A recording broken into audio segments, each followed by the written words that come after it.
Welcome everyone to tonight's Fight Night Rising here on Giant Slayer TV. We got a good lobby here tonight, a week into the new patch. Things are really shaping up, and alongside me we have Casanova as usual. How you doing tonight, bud?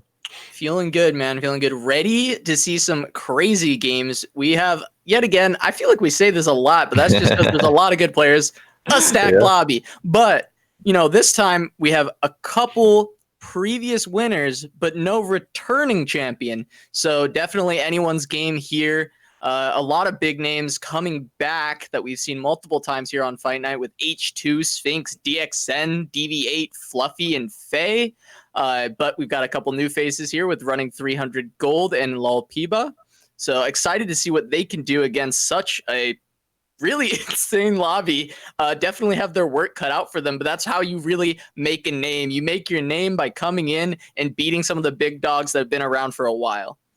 Oh, for sure. And, Running and Impeeba are both no slouches themselves. They are high-rated players. They're high on the leaderboards there, challenger rank, as was pretty much everybody here tonight. Yeah, it's just some good games. And I'm really excited to see how players adapt to this new patch. And they'll obviously be gunning to be on top of that and try to get that first place finish.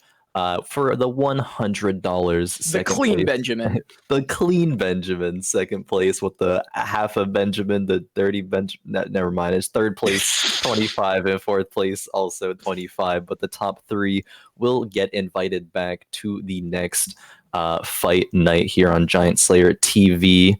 So players really want to get that top three, but top four will still net them some money at the end of the day. Yeah, it is unfortunate. Second place, we do rip a $100 bill in half and give it to them. Don't know why we do that, but it is tradition here at Fight Night for us to do that. It is somehow still valid. Still gonna get that, get that 50, but. Sometimes that's just how it be. But I believe we'll be getting into a game very shortly here. But yeah, I wanted to take a moment to kind of go over this new meta. I suppose one of the biggest changes of this patch is that Sivir and Friends is pretty much dead. The composition that has kind of plagued the last two patches. Obviously here on Fight Night last week, so we were here exactly 1 week ago. That's when the new patch just came out, and we saw Bububoosh actually take the victory with his lights, and came on the interview and just said lights are busted. And we're seeing a bit of that in this meta. Unfortunately, we don't have Bububoosh here tonight, but we do have his influence probably, as I will bet some players will be trying to play lights. Yeah, we'll see if anyone does their best paladin impression and puts their faith in the light. And we're going to see, starting off right away, there's a big mad dash for the spatula. Yeah. Who's going to go ahead and pick that one up for himself. Looking for H2's, trying to see if he's got a tier, but he does not. Faye snatched that one away. And H2's left with a Brawler's Glove. Yeah, not a bad item. I think Brawler's Glove is actually one of the most diverse items in this patch. There's so many actual compositions that are good right now. You can make that glove into Thieves' Gloves. You can make it into Last Whisper, Infinity Edge, Jeweled Gauntlet. There's a lot of things that can indeed build into. So a pretty good item here. Obviously, H2 is known for his tier starts and, going for that Vigar 3. He, ever since we saw it here on Fight Night, he has been doing it pretty consistently throughout the ladder. I ran into him the other day, just a few days ago on ladder, and I found a couple of Vigars and that Seraphs, and I was like, oh, maybe I want to do this. And then I looked over at H2's board, and he already had like 6 Vigars. I'm like, never mind, I can't do that anymore. He already had that on lock. But yeah, and it's staple. As we've mentioned in the past with H2 on Fight Night, we're on his favorite terrain of Ocean Map, trying to get that set up for the Vigar, give it that extra mana and get it popping off. But he, of course, did not find the tier. Tier on Ocean Map is generally H2's prime position, but this time around he's only got a few pieces of the combo here, and we'll see if he finds that Vigar later on. But honestly, with Ocean Map, as long as he finds 1 or 2 of them, I'm sure he's going to go for it. Yeah, probably. I mean, an item that I actually didn't mention with the glove as well is Quicksilver Sash, which I think is a H2 staple to build on Vigar, making it so that Vigar can never be crowd controlled. Give him 2 Seraphs and Quicksilver Sash, and he's pretty much unstoppable if you get him to that Vigar 3 mark. But H2 here looking to see if he can make some money right now. Yeah, and in potentially. true H2 fashion, he has managed to pick up a tier off of the early minion round. So there's he's trying, yeah, like you said, he finds a couple pairs. He can upgrade to the Iron too. I Maybe he will presume if he gets gold here. Otherwise, yeah. might value the 10 gold instead. You know, a lot of players. It's really just a balance. And well then. Speaking of Vigar, I suppose the RNG gods have blessed H2 here, already giving him one Vigar. I'm sure he is excited about that one. Already has one tier. Has some upgraded units here as well. I'm curious to see what he decides to play and what he decides to throw away here. Yeah, it seems like a pretty good start for H2 in general. Those tier 2s may be able to help him win the early rounds. Didn't find the Woodland package though, just the Ivern, so that maybe is less powerful, but of course any tier 2 unit at this point is going to be quite strong. Trying to see what, of course, he's going to want to keep, though. Yeah, I think he actually wants to sell almost every single unit there besides the Vigar to make 20 gold. I think he's okay with taking early losses to be able to guarantee get the tier on the carousel. See, he has 10 gold in his shop now, and that's 19 gold on the left side of his board there between the Kog'Maw, Ivern, Leonas, and the Diana. Probably will sell the Talia as well if he needs to be able to make that 20 gold, I think. But yeah, we'll maybe have to not. see, because it definitely looks like he lost that round on purpose. He definitely had the makings of a composition that could look to try and win the round, so Yeah. it seems as though he didn't want to win that one, and potentially it is for that reason, to try and be a little bit lower, find his item, but it doesn't look like he's selling. Decides against it. Decides against selling, does find the Diana too. I think H2 does like running a few Infernos during the mid-game of this strategy, so definitely that's why he kept the Diana and Zyra and put them in play there. I think if he had somehow won the round, he would have gone to 20 gold, but without it, it's still fine. He's still going to get a early pick on the carousel. He still got a lot of gold from the beginning. Yeah, now decides to sell to 20. Didn't keep the Zyra though, but yeah, still doesn't even want to play the Diana right now, just wants to keep on that loss streak. I think this is a very smart play from H2. Knows that he can lose a few of these early rounds to be able to get the item that he wants off of Carousel, and if he's able to stabilize during the mid-game and not take too many losses there, then he's going to be in a pretty prime position to be able to go on a win streak at that point. Yeah, absolutely. Definitely an interesting strategy to see from him. We don't actually see people losing intentionally a whole lot, I feel like, on Fight Night, but it's obviously just a perspective thing. It is a more common strategy than we do see, but it's nice to actually get it on some broadcast time of seeing someone do it and watching them execute that strategy. Yeah, definitely. I think it's kind of a bit of a high risk, but also a very high reward as well. As we check in with Fluffy here, has won both of his rounds thus far, has some woodlands in, has already committed to making the death cap with those two rods there. Decides not to make that Shojin though with the tier and the sword, maybe wants to go for a Seraph's. Woodlands are pretty good enough to be able to win streak with, so maybe he wants to try to go fast 8 and look for a Lux later on down the line. Obviously there are a lot of levels between finding the Lux, so it all really depends, but a good start here nonetheless, going to be on a 3-win streak going into this stage 2 carousel. Yeah, I mean, those ethereal chains are absolutely fragging with that death cap, pretty much killing off any unit that it goes off on. The tier as well on that LeBlanc, allowing for quick ultimates to go off and very easily going to take rounds, especially with the power of woodlands early on.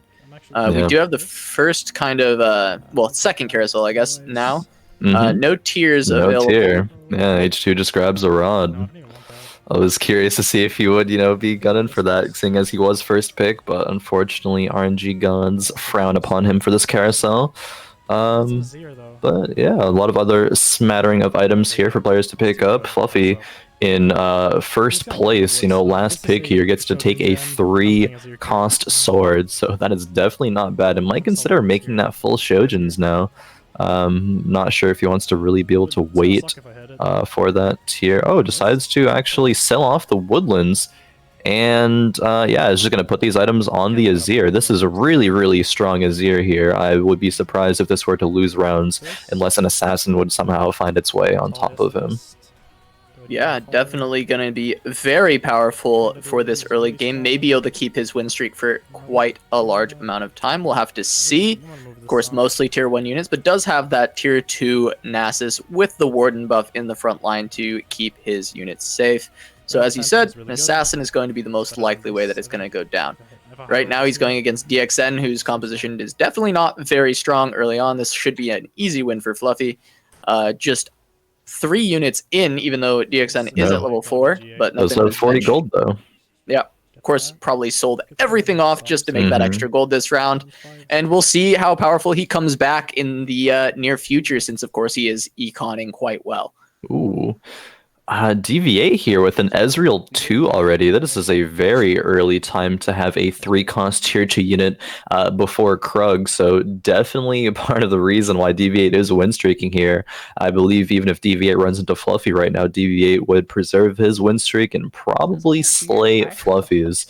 Fluffy is also only on level 4 as well, has not chosen to be aggressive with that gold to level up and try to preserve it. Maybe he thinks that if he faces DV8 anyway, he's going to lose, so might as well just keep making more money to be able to scale into the mid game with, which I think is a pretty smart play.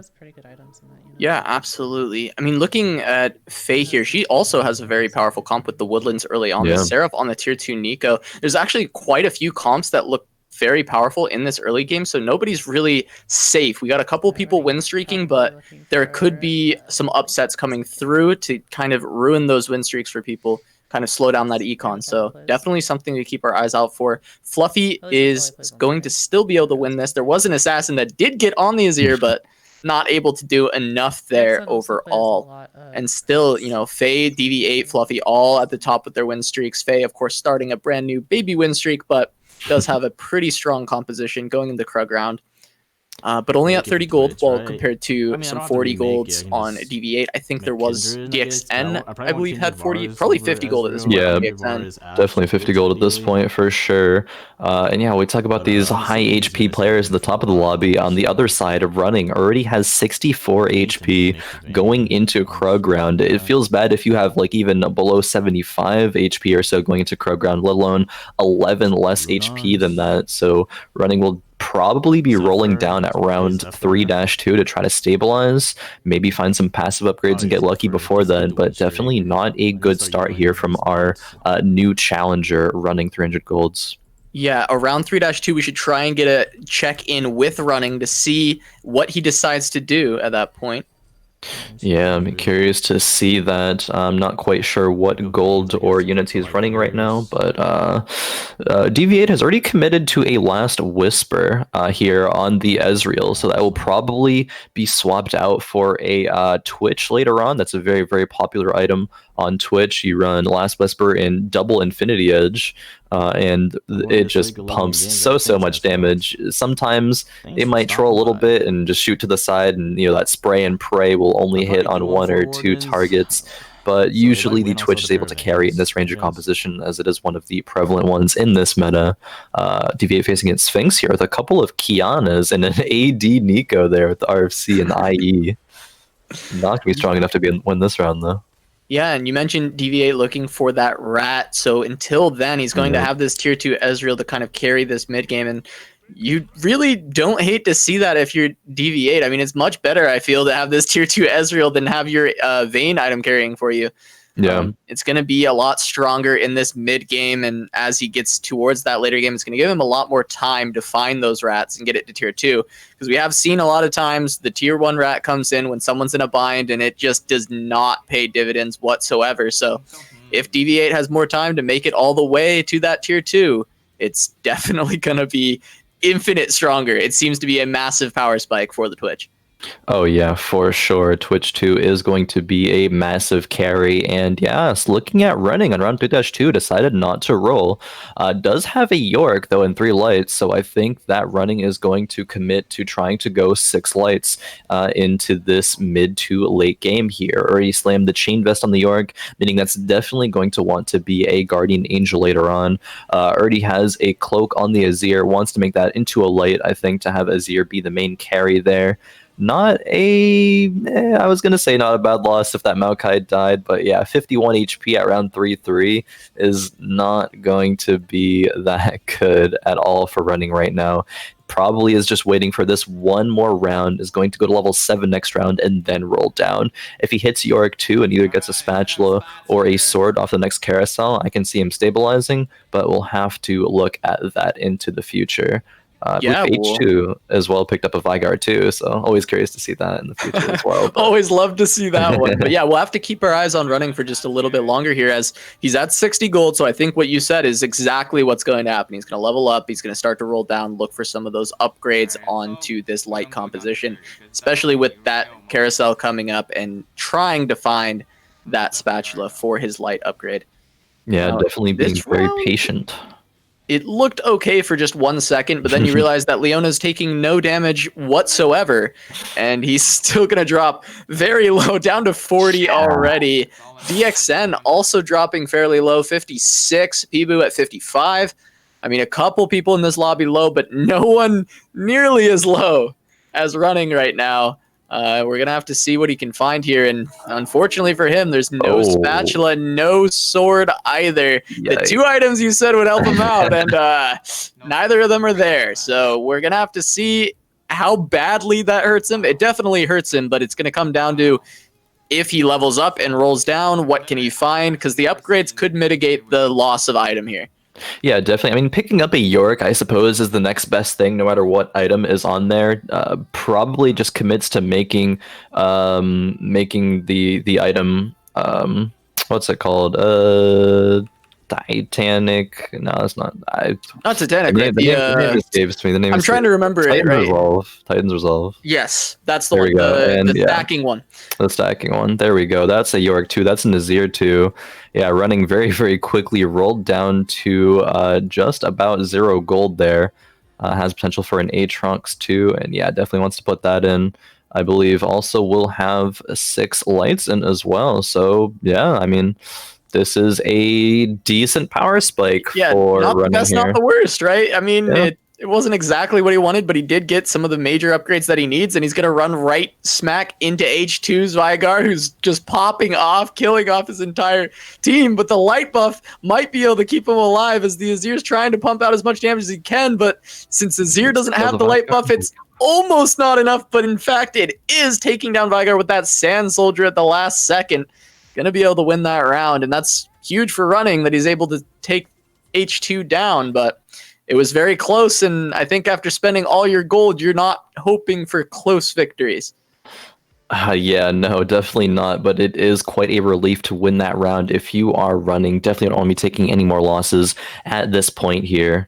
We check in with Peeba, who has taken a few losses himself. Has some pretty good items on that Zyra, though. Mage Cap, Jeweled Gauntlet, and Morello. So already is committed to trying to at least go 3 mages throughout the course of this game, maybe even 6, however, as we have seen recently some 6 mage come back into the meta here. I've seen H2 do it. I've done it a couple times myself personally, and with the the Vygar carry that happened to just not be a tier 3, but that other mage just to carry it alongside. But Peeba versus DV8 here. Can the Zyra carry it? Yeah, we see the Zyra starting to get some plants down, and that's where the start of the victory comes for Peeba. A lot of damage coming out. The Ezreal doesn't seem like it can do quite enough here with those Zyra plants just raining down hell upon the back line of DV8. It's going to take that win for Peeba. He's able to stabilize a little bit here, down at 50 HP going into Wolf's round. See if he can pick up any items that'll help him out a lot here. Yeah, hopefully so. I mean, already has some pretty good items in that Zyra, but probably wants that vest on the Malphite to be a Guardian Angel. Has another Malphite on the bench, so as long as the front line is good for Peeba, then I expect Peeba to be able to win streak into this late game here, going from the Wolves to the Raptor round.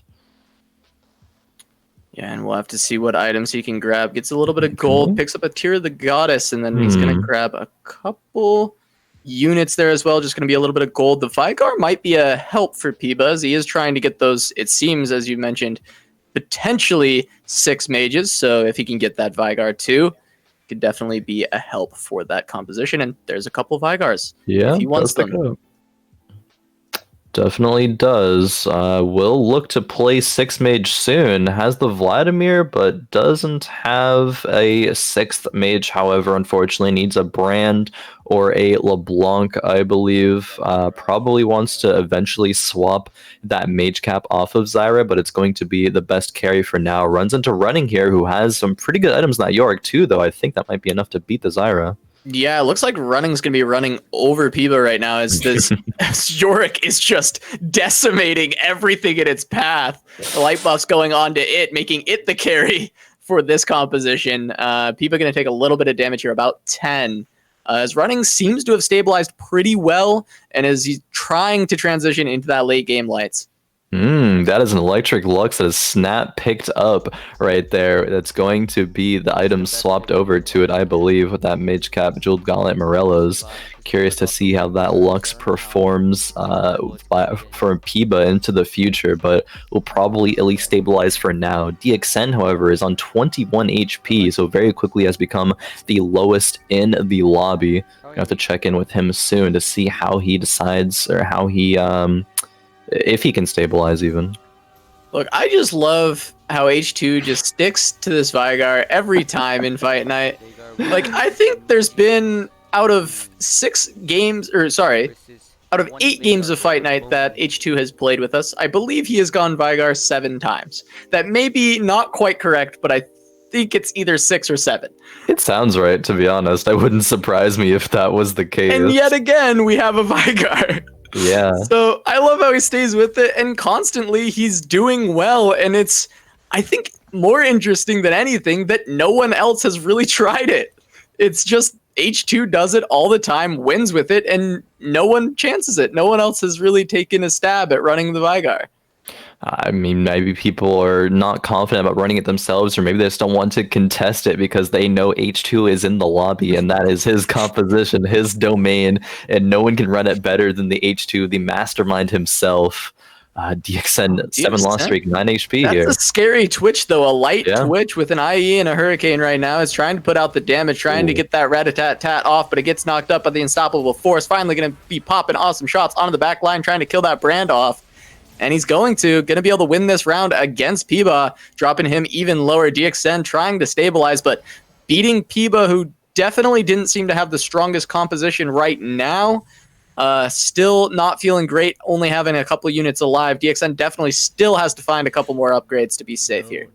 Yeah, I mean, I think he found the Twitch too heading into that round and had lost all the rounds previous, so was just really waiting on that, and fortunately hit it, because if he didn't, the 9 HP there might not have been enough with that Twitch 1 to pick up the victory versus impeeba. But we do see that Spatula picked up by Running, so that Azir will be able to be a light now, gaining the attack speed buff every time a friendly light unit dies, and it's going to slap going into this late game here for sure. Running already on a win streak, so I definitely plan to see him in the late stages of the game, probably at top 4, I think. Yeah, it was definitely a massive upgrade for him there. We also saw H2 picking up a spatula. I'm not sure exactly where that is going. I don't remember what other items he had, so we'll have to just take a look there when we get a shot. But for now, I want to see how DXN tries to get out of this bind he's in. He doesn't have much gold remaining. He's on 6 light, 2 mystic, 2 ranger, has a very powerful Twitch, but I'm not sure if his front line can hold on long enough with just the tier 1 Yorick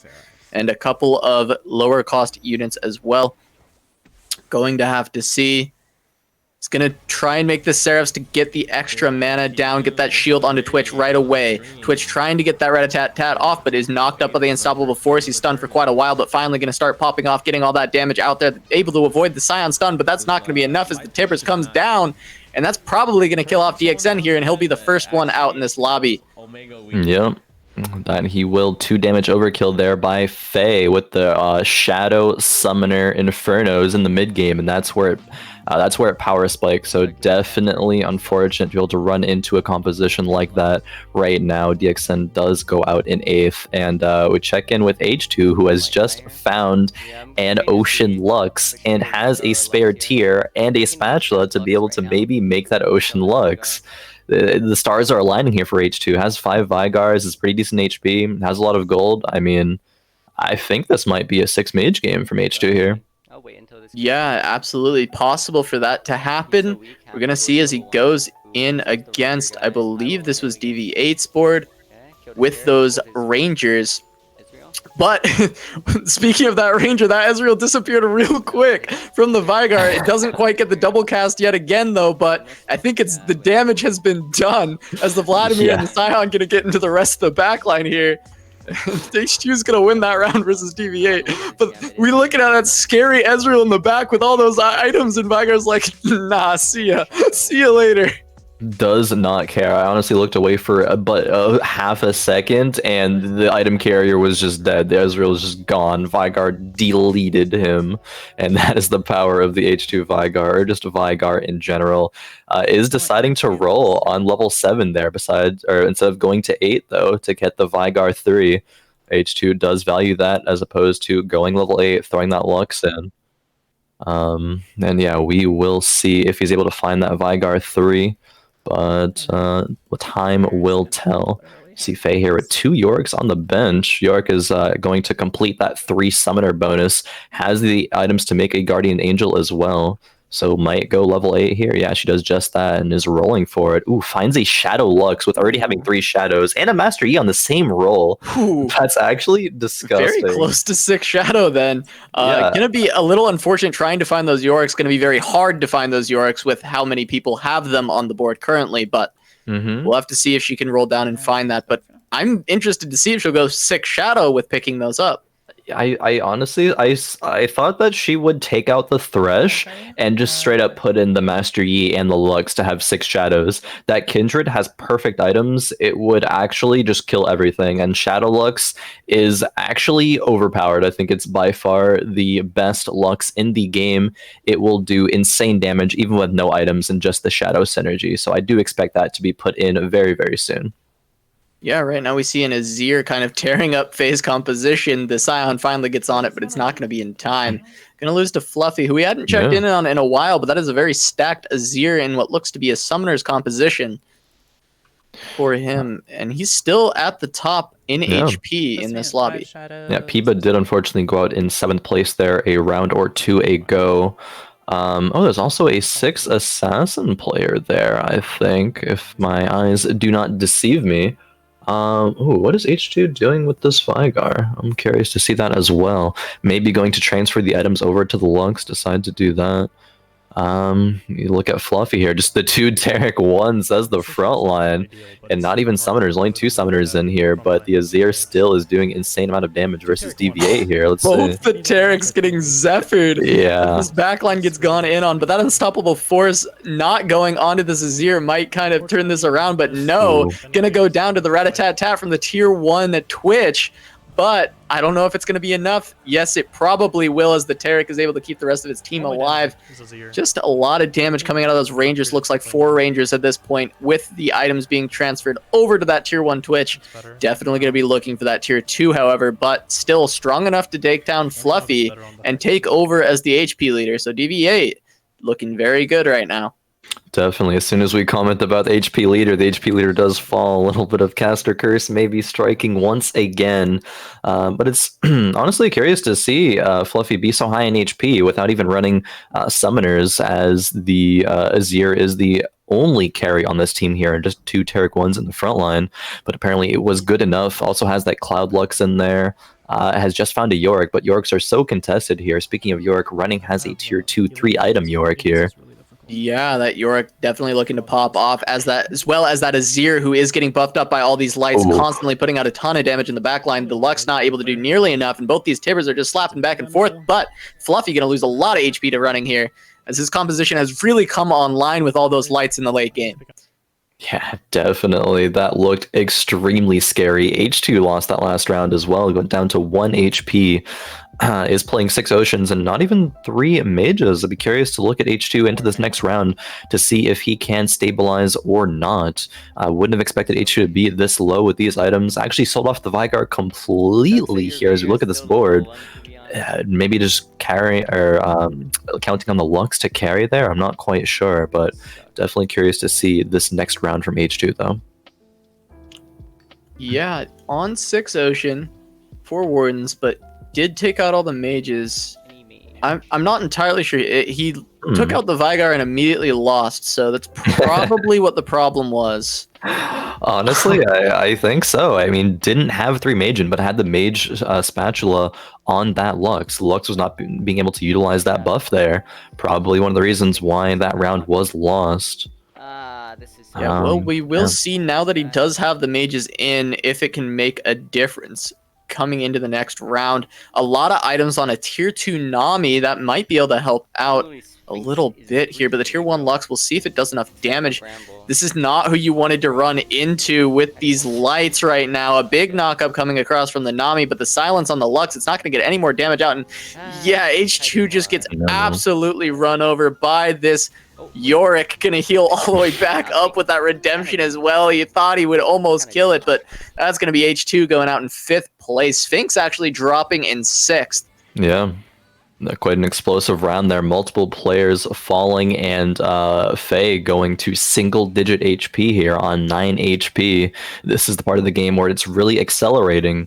And, ooh, that's going to be 9 lights and a light Lux 2 here. Oh man, for running, yeah, running has indeed found that power spike, has 2 light spats, a light Lux. This is about as good as you can get it here. Yeah, I'm pretty sure running has a good chance of taking this game home. He's going against Faye right now. We'll see if that Shadow Lux can do enough. It's got a lot of items on it, but still tier 1, and it's going to do absolutely nothing with its first laser, just hitting a Soraka at 2 HP. And running is going to take down Faye. Faye going to go out in 4th probably here. Yes, she will. Fluffy almost going down as well. But I think running has a very good chance of winning this game by picking up that tier 2 light Lux with 9 light. Going against DV8's Ranger composition. We'll see how much carrying this Twitch can do, but it's definitely going to be looking rough for him. I actually think that DV8 might have a chance, because not only is the Twitch a carry there, but there's also a Singe 2 with Morello's. And, you know, every time someone asks, you know, what's the counter to lights, the only response I really have, which is consistent, is Morello's. And what better unit to have Morello's on than Singe to apply the healing debuff to probably the whole team, depending on the Singe pathing there. But if there's going to be something that kills 9 lights, that Singe 2 is going to be the one to do it. So I'd be really curious to see how this matchup does shape up, which we will be seeing it very, very soon. Fluffy is only on 4 HP. I'm not sure that he can hold on versus these 2 powerhouses of comps here into this late game. I think that Morello's will absolutely help, but if we remember last week with Bububoosh playing lights, he never got this many lights, this powerful of a composition, and he still ran over a couple compositions that had Morello's Singe. So we're going to see if this Singe can do enough. It's getting on top of everyone. The Tarek's trying to keep the rest of the composition alive, but I looked towards the front line and didn't realize that most of the back line was already dead. The Twitch is long gone, and it's just an Ashe remaining who can't nearly put out enough damage. Still a little bit closer than expected, only taking damage from 3 units. Fluffy falls in the background. We're going to have the 1v1 running versus DV8. Lights versus Rangers. Yeah, Fluffy unfortunately indeed could not hold on against these 2 powerhouses of compositions, but also important to note that last fight, actually, the Azir soldier spawned on that Twitch and took Twitch out very, very early on into that round. Also, DV8 is only on level 8 right now, has not hit level 9 yet, and probably is looking to do so in the near future, probably in 2 rounds. If he's able to do so, and oh no, that Azir spawn, on directly on top of the Twitch. Twitch not able to do any work in this fight. It's just going to be down to this Ashe to try and get as much work done as she can as the running man goes around trying to pick up any kills, but DV8's going to take a lot of damage here. Really hate to see that twice in a row. Maybe there's a reposition he can do, but I believe it's RNG where that is. Yeah, the Azir spawn soldier could be near any one of those units, and unfortunately it was on the Twitch 2 rounds in a row. A lot of fight RNG here. Maybe DV8 can still pull off this this comeback, but he definitely cannot do that if the Azir soldier keeps killing that Twitch very early on into this fight. Yeah, we're going to go into another fight. Once again, going to be watching this Twitch. He tries to move the Taric back to at least maybe get that ultimate on top of the Twitch, keep it alive. We'll see if that pays off on that reposition. This time, the first Sand Soldier does not go onto Twitch. He's going to get the rat-a-tat-tat, starts popping off on the front line, but he's going to get lasered. Not quite going to finish him off, and it looks like he might be able to carry this round. No, he goes down. Crystal synergy on the Ashe, able to keep her alive from the laser, and that'll probably win the round. Yes, it does. Very important, that Crystal synergy, having that Taric, having that Ashe, able to keep her alive there, and that made all the difference for DV8. We'll see going into the carousel what items they grab.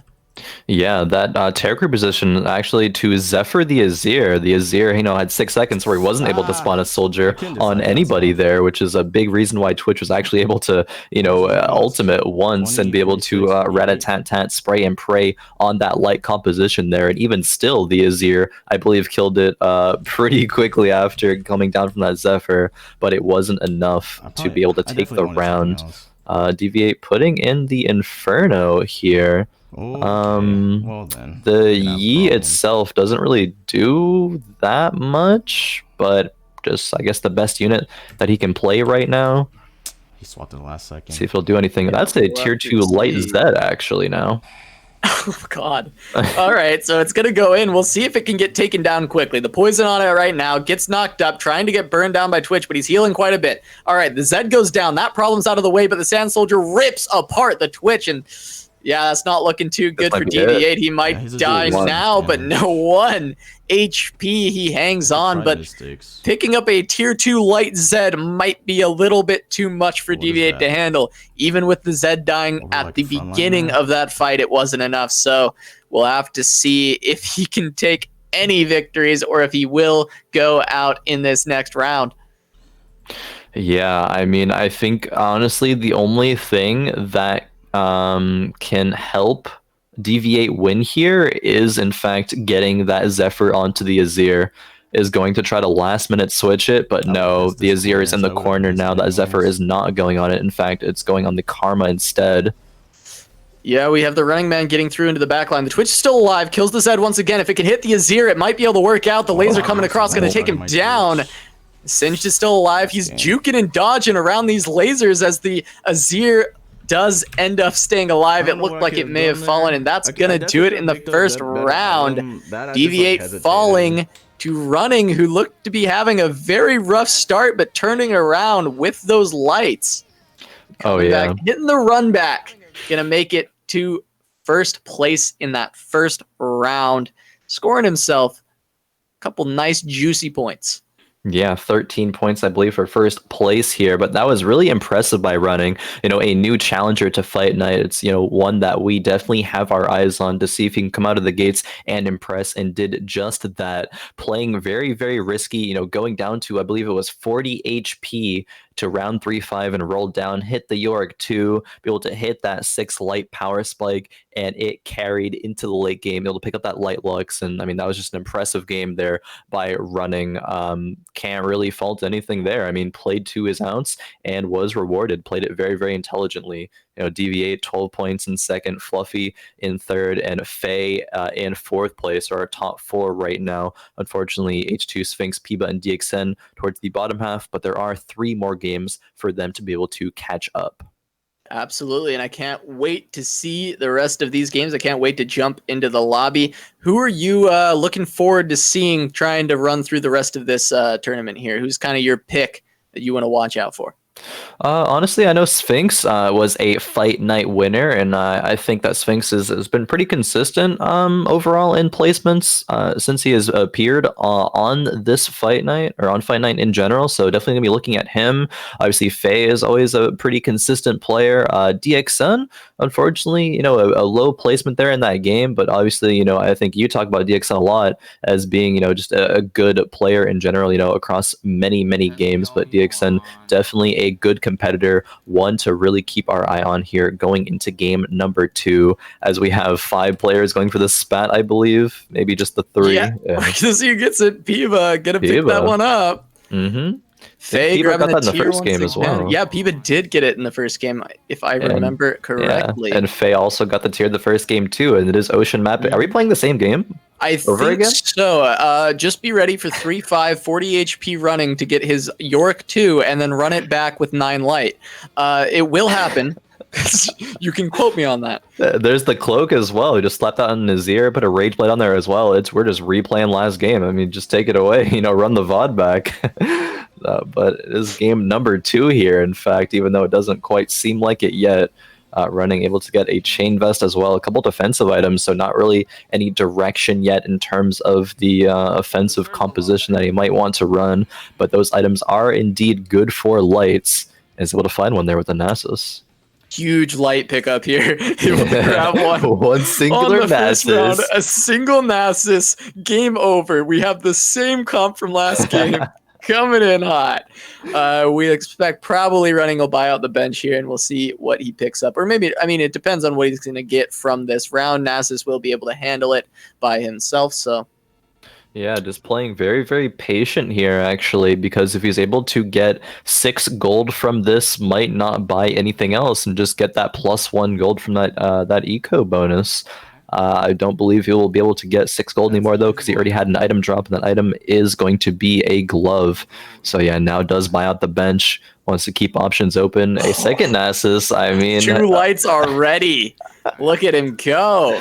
Yeah, already actually sold everything else, and is just keeping the Nasus. I think, Running says, hey, if it ain't broke, don't fix it. Lights work, so I'm going to look for him again. Wants to keep those lights and wants to make gold at the same time, probably to be able to, do a very similar thing. Maybe level to 7 aggressively again, find that Yorick too. And if that happens again, I can definitely see that be a top 4. Light's a very prevalent comp, very, very strong, as we saw indeed in the last game. Yeah, gets some gold here as well, and is able to buy out a few units. I think this is a good start here from Running. Oh. Another light. Oh God, another light. This game's over. It's crazy. He's crazy. Someone stop him. He's got 3 light characters already. Yup, and actually wants to lose HP here. Puts the Vayne on the front line, puts both of the Nasus behind. Okay, doesn't want to lose that hard, I suppose. Figures that he'll probably lose the round anyway, because the composition is fairly weak right now. Just wants to get the item of choice from the carousel, which is probably going to be a spatula.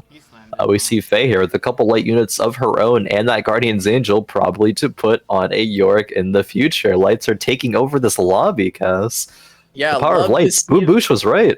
You'll love to see these lawful good players here, all going with the light, keeping their faith in the light here, picking it all up. We're going to see Faye looking to win while Running still probably was looking to lose that round, so definitely an interesting look at the different strategies that people are running with the same composition, but that may have to do with the RNG of what units they were able to pick up. Of course, Faye having a tier 2 Vayne and a Guardian's Angel, deciding, hey, it might be easy for me to get a win streak here, while on the other end, Running didn't have too much stuff overall, so looking for that loss streak strategy.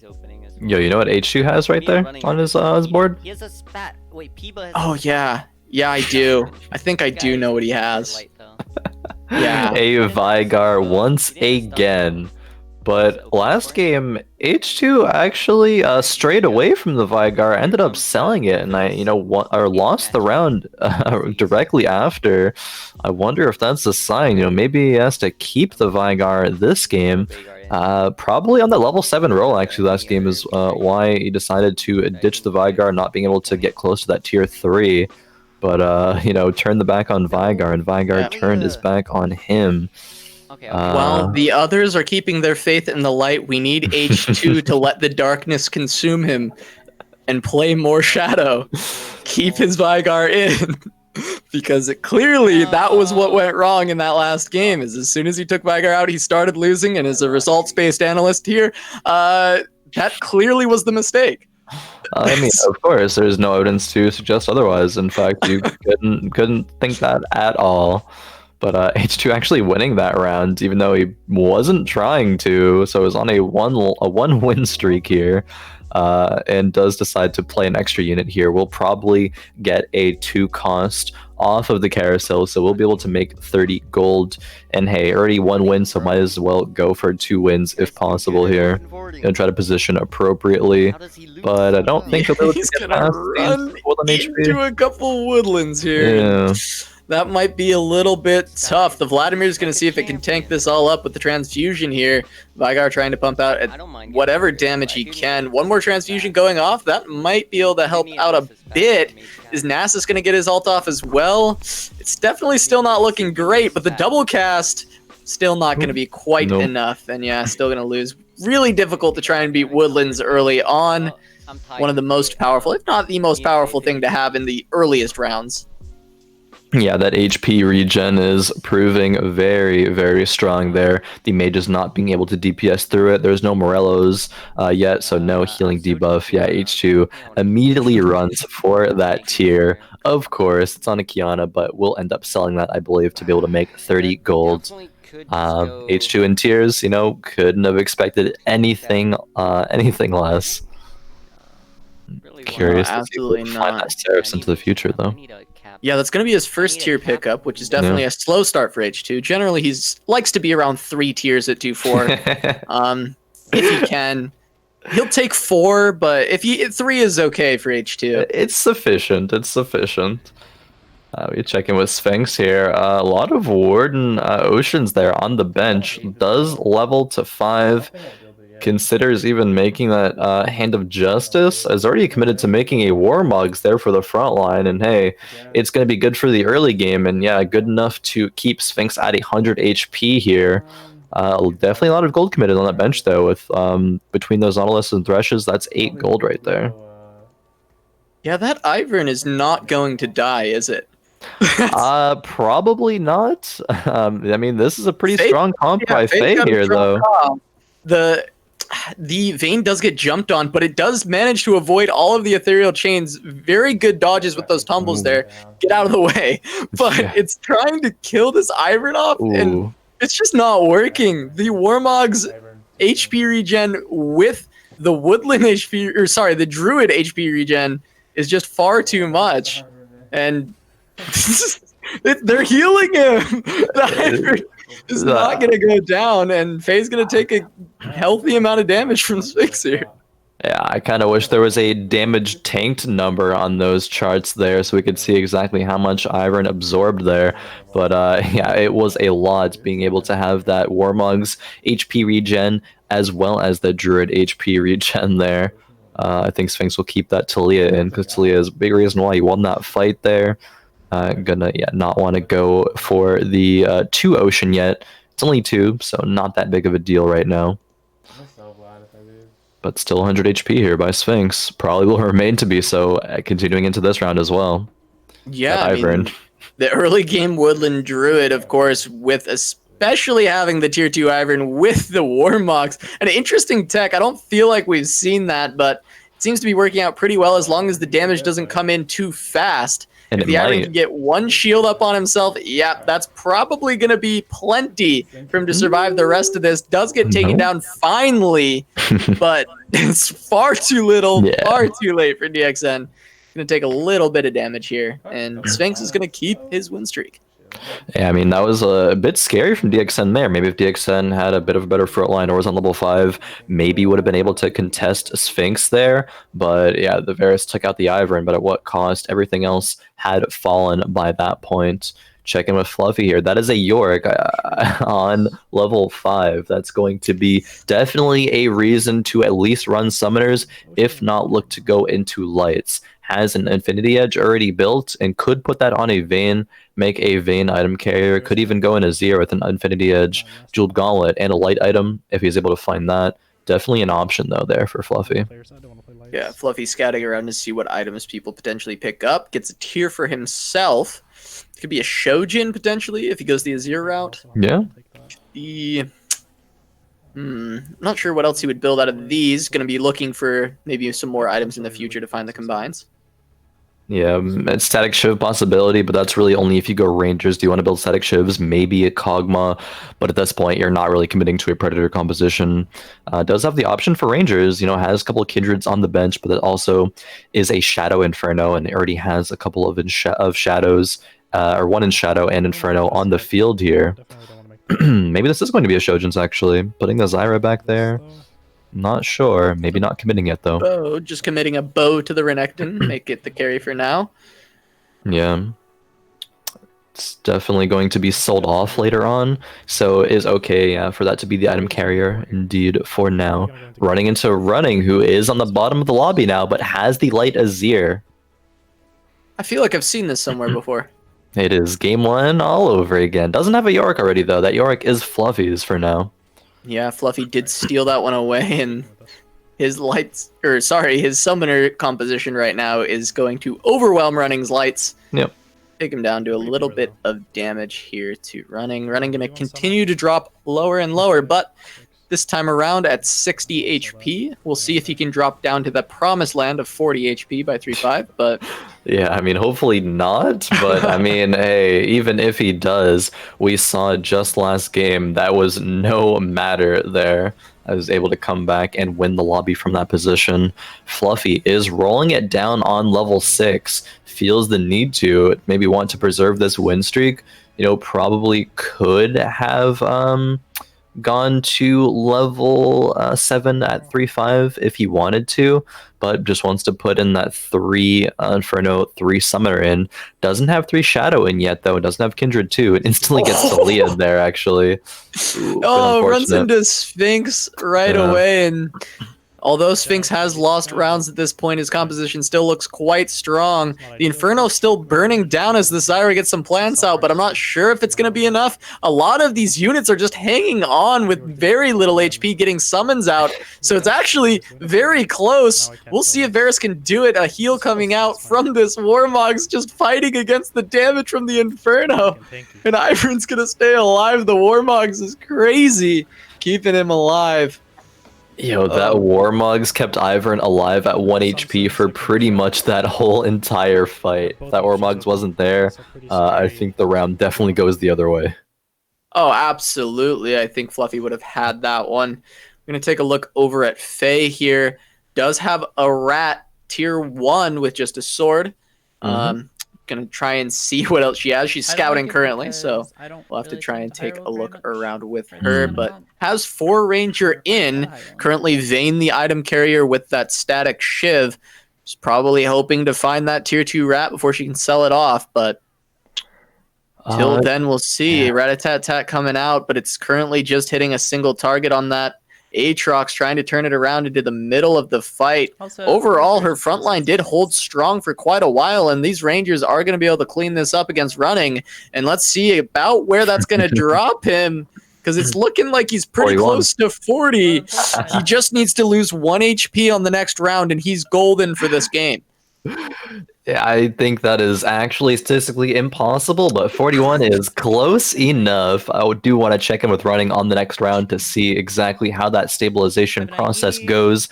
But also for Faye, it's really fortunate that Faye was able to run into Running there, because if it was anybody else, I think Faye's comp is very weak right now. I think the only tier 2 unit was that Vayne, and Rangers in the mid game definitely need a good front line, and I don't think that Faye quite has that yet. Did pick up that glove to be able to make the Infinity Edge twitch, but she also has her items kind of spread out on the units that they want to be on. Generally, and if you run Rangers, they want to have static Shivs on the Ashe and Infinity Edge, Last Whisper on that twitch. Rolling very, very quickly here, and rolling indeed for the lights. Not found a Yorick yet, which is a very, very big deal, unfortunately. 9 seconds left. Does he roll down to 0? He does. Finds 6 lights. Yeah. No Yorick, though. I'm not sure no Yorick. If 6 light is going to be enough. It's definitely a huge upgrade, so we'll have to see if he can start to win some rounds. Going to run into impeeba right now, who is on a big win streak, but we're going to see what this Azir can do with the light buff on it. A lot of damage coming out from these assassins on the back line, but they haven't gotten onto the Azir, so he's able to pump out all the damage he needs to. Silence on the Kiana, she's not going to get any more out, and it looks like Running will be able to win this round against impeeba, shutting down his win streak and keeping himself stabilized around 40 HP. Yeah, impeeba looks at that, or looking at impeeba's bench there, had a Yorick and had a lot of the light units. Running was kind of using his cursor to mouse over that bench, maybe in a little bit of, to his dismay, seeing that Yorick being already taken, scouting to see how many more are taken as well. Yeah, that's the transition to the lights there. Probably going to go into 6 lights in the future. But no one else seems running lights, actually. Faye did transition out of that, going into the Rangers. Faye on 54 HP, but we take a look at running again, seeing if this is enough. And that's a triple item Varus right there. That looks pretty scary. Going against DXN here, but the front line's just collapsing under the weight of this Azir, and this Varus has nowhere to hide. Gonna get one last arrow through, but that's not really gonna do enough. DXN going to take a good amount of damage. He's still on level 6. He's got some HP to work with, and he'll start to probably spend some of that gold. Going to look at H2 a little bit on the scouting, going around trying to see who's winning, who's losing the rounds, but Faye starting to drop a bit low herself to keep our eyes on her as well. Yeah, we take a look at impeeba here at a very important time. I do want to continue on this perspective until the end of the next planning phase, where I believe impeeba will level up and roll down almost all of that gold, if not just enough to be able to find some upgrades to be able to, stabilize and become strong enough to fight the rest of this lobby. Running has not lost a round in the last few, ever since getting that Azir 2. Didn't decide to make the jeweled gauntlet though, probably opting for a rage blade, as we see impeeba as well has an Azir with a rage blade here, has 2 Azir, so just needs 1 more. It does level up here and starts rolling it down, finds an Amumu, picks it up for now, but will probably drop that into the future. These rolls not really finding anything at all for impeeba. He finds Evade and then Soraka 2, which is an upgrade, but okay, a couple for. There we go. Towards the end, able to find a couple upgrades.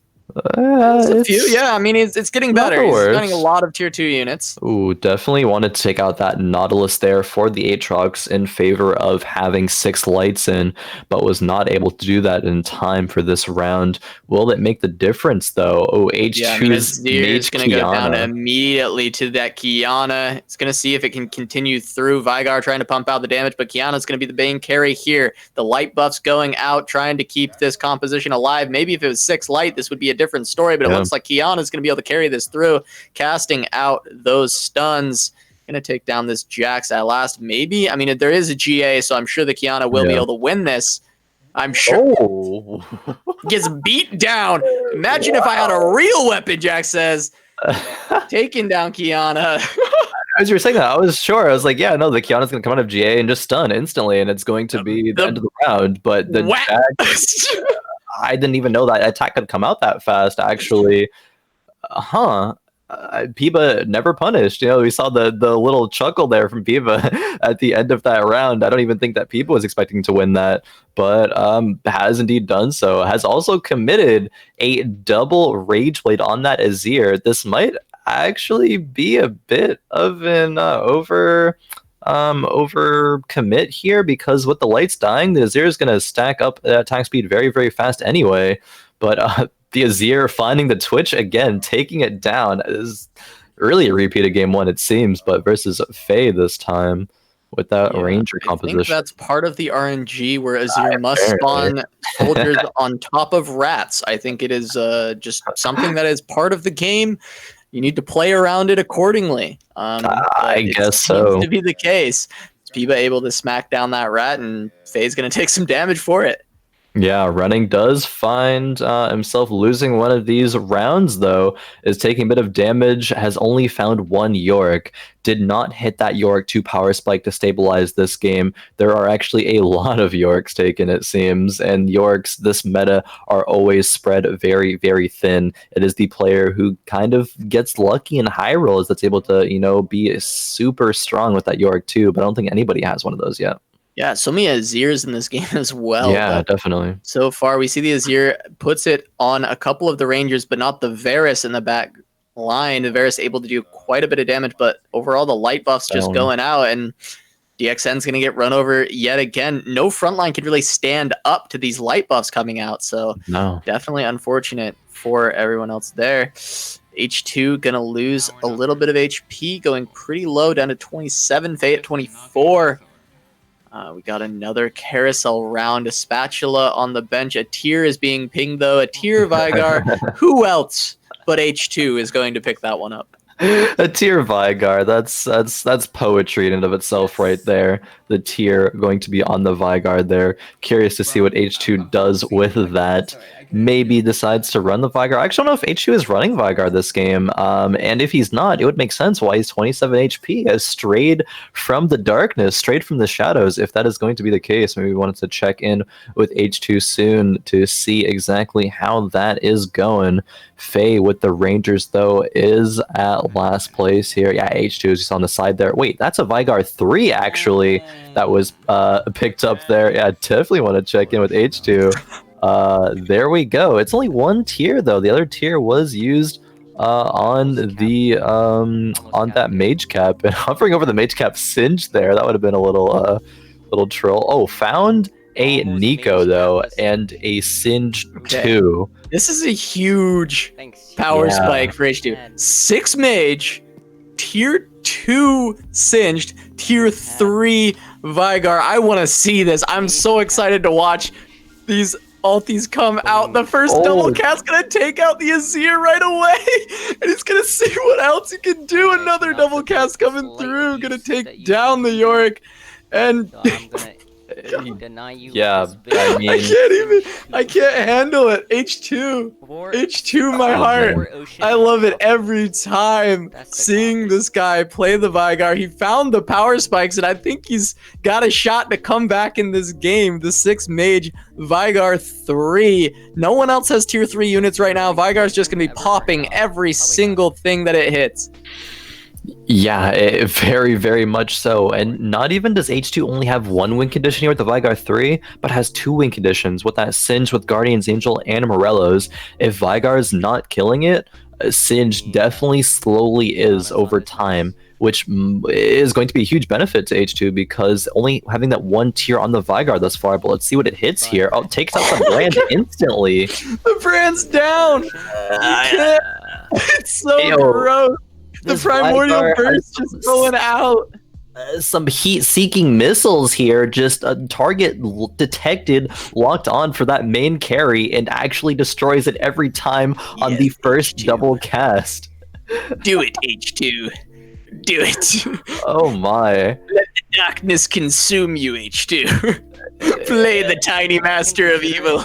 Yeah, it might be a problem for H2 if the Vigar doesn't target the main carry of the enemy composition, but it has for 2 fights in a row here. So clearly, there's a faker piloting that Vigar, I think, behind the screens there. But hopefully H2 gets a tier here, though, as well. All right, well, never punished, actually. Never punished. All right, that's imagine thinking that H2 would not pick up a tier there. He knew already. He was ready. He was like, yeah, so I'll just go to the store here, pick up a tier, go ahead and throw that on my Vigar when I get a chance, or maybe not. We'll see what he wants to do with it. He's already got plenty of mana there, but of course I'm expecting him to want to get as many casts out as he can. So definitely he's probably waiting for the round to start to place a tier on there. For that mana mechanic. Indeed, it is a mechanic. A mechanic, of course. Indeed. All right. Well, Vigar snipe the triple item carrier here again at Yes, the start. yes, of course. Boom. Then Yep, I mean, yep. there's the TriCast, of course, and gonna get take down a couple units. It doesn't matter if it hits the main target first, because it's just throwing out one shot after one shot after one shot. Oh man, wait, 3 players die. Did they die that round? I don't know. I was looking at Vigar. I was too intently think staring so. at Vigar. I just hear the clown music yet again as the Vigar throws out the primordial burst. But we got DXN, Faye, and running all going down. Faye in 8th, DXN in 7th, running in 6th.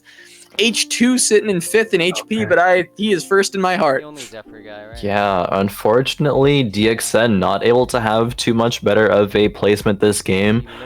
Faye, yeah, with that that Ranger comp, I almost was going to say it earlier, but didn't really want to, cast or curse jinx that. But the lack of frontline with the tier 1 Rangers just did not work out. I mean, we just see the Vigar here also just do work. Suddenly a bad double cast though. It double cast on the same target this time, and it's gonna get silenced. This is gonna be a lot of damage on H2. Ooh, and suddenly H2 is within lethal range if he loses one more round. Yeah, H2's Vigar, indeed. Faker dropped the controls real quick. That Azir was able to stay alive and just take out that Vigar as soon as the soldier was spawned there. Picked pretty much the only bad target, which was the same target that it had previously cast on. So that's unfortunate for H2. I think it's probably a very low % chance for that to actually happen. But overall, we'll see if he can hang on. His composition does still seem quite strong. Feels like in most cases it should win, but there are a few small little RNG niche scenarios that can make H2 lose. This is 9 light again. Yeah, Peepa's got 9 light, got those rage blades on this Azir. He's very mad right now, throwing out a lot of attacks very quickly. But the light buff's coming through on both sides, and Azir's in the back trying to do as much damage as he can, staying alive. You can't even see the animations as the tier 1 Bane gonna be the one to carry the torch at the end of that relay, keeping him alive. H2 gonna stay alive as well at 15 HP. Sphinx dropping down to 12. H2 picking up a Quicksilver for his Vigar potentially. Yeah, definitely. I think it was either that or the Shojin, but definitely does not want that Vigar to get CC'd. Thinks that will be the only way that he loses, I believe. Yeah, definitely an item that is always prioritized on the Vigar by H2. Always wants at least one defensive item. But man, Impeeba and these 9 lights, that Azir was tacking so fast. And yeah, definitely a bit of overkill, I think, with the double Rage Blade and 9 lights. That's definitely going to be very quickly stacked up to the attack speed cap. And I mean, I guess the Rage Blade does give a bit more of that ability power for Azir to do a bit more damage. But also, Impeeba does not have Yorick 2 yet.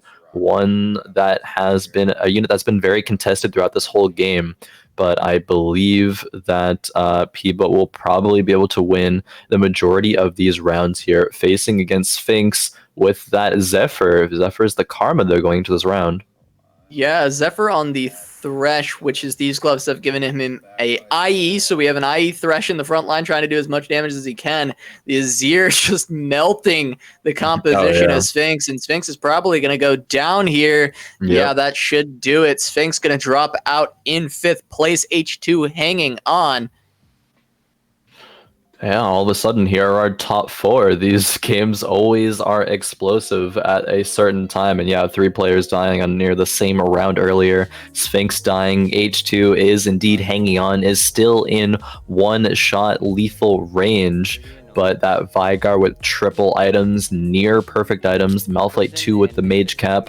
I think this is looking pretty good for H2 to have some higher placements here, unless that fight RNG does go a bit poorly. I think he'll win the round.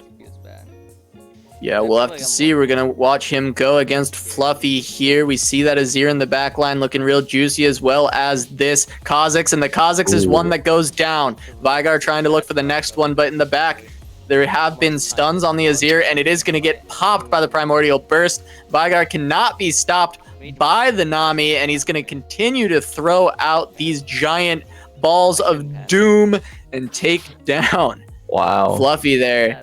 Pretty handedly, Fluffy losing a lot of HP, down to 10. H2 still holding on. It was a very, very sizable loss. Fluffy now is also in one-shot range. Even DV8 is as well. DV8, haven't quite checked in with him in a while, I believe, but yeah, has 19 HP, has some poisons in there, has that Twitch 2 with no items, though. Only a singed 1. It seems like H2 has been on that Singe 2 forever, and it's definitely played a part in winning some of these rounds. DV8, the item that he gets here is going to be a Trap Claw. Already has one on the Nami as well, but 2 of them, you know, it's not a bad item. Oh yeah, it's just rolling down trying to find that Singed. Already has the Singed on the bench as well. Finds a Nami too. Yeah, that's a big upgrade. Is going to continue to roll. Definitely not a Singe though. No. Buy it, trying to reduce the amount of 5s in the pool. No, Moo. Do it for him. Not able to hunt down that Singed, and that could cost DV8 in this round. He's gonna go against H2. We're gonna have to see if he can hold on against the Veigar. Primordial Burst coming out, gonna take down Soraka and one more. Not going to be knocked up by the Nami's tidal wave, taking down 2 more units. And yeah, it looks like this round is going towards the side of H2, but will it be enough to kill off DV8? It's going to be close, but not quite enough, down to 2 HP. Yeah, Fluffy there. Oh, the vein. Very close round, but Fluffy might live as well, so 2 HP. 2 HP for Fluffy, for DV8, still within lethal range is H2, so they're not completely out of this yet. Still a chance to hang on and move forward, get a couple more points scored, but definitely DV8 versus Fluffy trying to hide away from each other, making sure that one dies before themselves, but H2 looking still quite powerful with this Veigar here. Yeah. Hasn't had the bad RNG in a couple rounds. Which is good, facing up against Impeeba here, and Impeeba just hit York too that last round, but was already win streaking out of his mind. What does the Veigar target here? It didn't take down the main priority targets. It still hasn't hit any of the priority targets, but it's been killing off enough people. It might be good. Does take down the Azir. Yeah, the Veigar at this point is just hit too powerful. Even then, wasting 2 of the double casts on just a single minion, but able to kill off that entire composition. I think H2's front line has gotten very strong as well. It's allowing the Veigar plenty of time to just pick off each and every unit on the other side. And we see DV8 did fall to Fluffy there. Impeeba dropping a lot of HP down to 26. Is within range of dying, but still probably has 2 rounds to go. Yeah, that round H2 was also denying the light lux, but it maybe scouted that, hey, it didn't need to deny the light lux because there's already 9 lights there on the side of Impeeba anyway, so it's not really going to be needed. Impeeba choosing not to go to level 9, but instead is going to roll for that Azir 3, wants that to be the win condition, as that's not going to get instantly killed by Veigar, but H2 versus Fluffy here. Yeah, it looks like Fluffy's probably going to lose this one as well. These double casts coming through. That Kazakh's trying to stay alive a little bit longer, but not going to be enough. Looking over at Impeeba's board now, he's going to probably win this. It's actually very close. The Lucian's still alive getting the light buffs, but that's a Tibbers coming down in a resurrection. Impeeba's actually going to take a little bit of damage here as Fluffy does go down to H2 in 3rd place. So Impeeba dropping to 18, that's definitely within striking distance of H2's damage. So we're going to have to see. This may be the final round between the two, depending on how close this game goes. And they're going to have one more item to add. Impeeba denies the Morello. Yeah, really smart decision there. Actually, it didn't really matter because H2 actually already has a Morello. So maybe just wants it for himself, actually. What does he put it on, though? Maybe just the Soraka. Not quite sure there. Just trying to find the Azir 3 here. That's going to be the win condition. doesn't find it. Doesn't even find one more either. So is still 2 away from that Azir 3.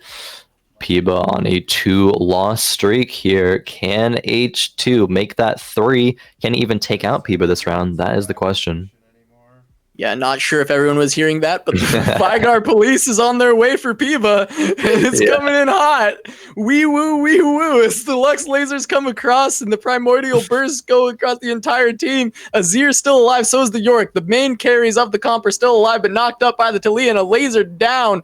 Vygar still up, just has to take out the Yorick. And this may be enough damage. It's going to be close. impeeba going to fall down. 21 damage to the face. H2 taking his first victory of this fight night with his patented Vygar 3.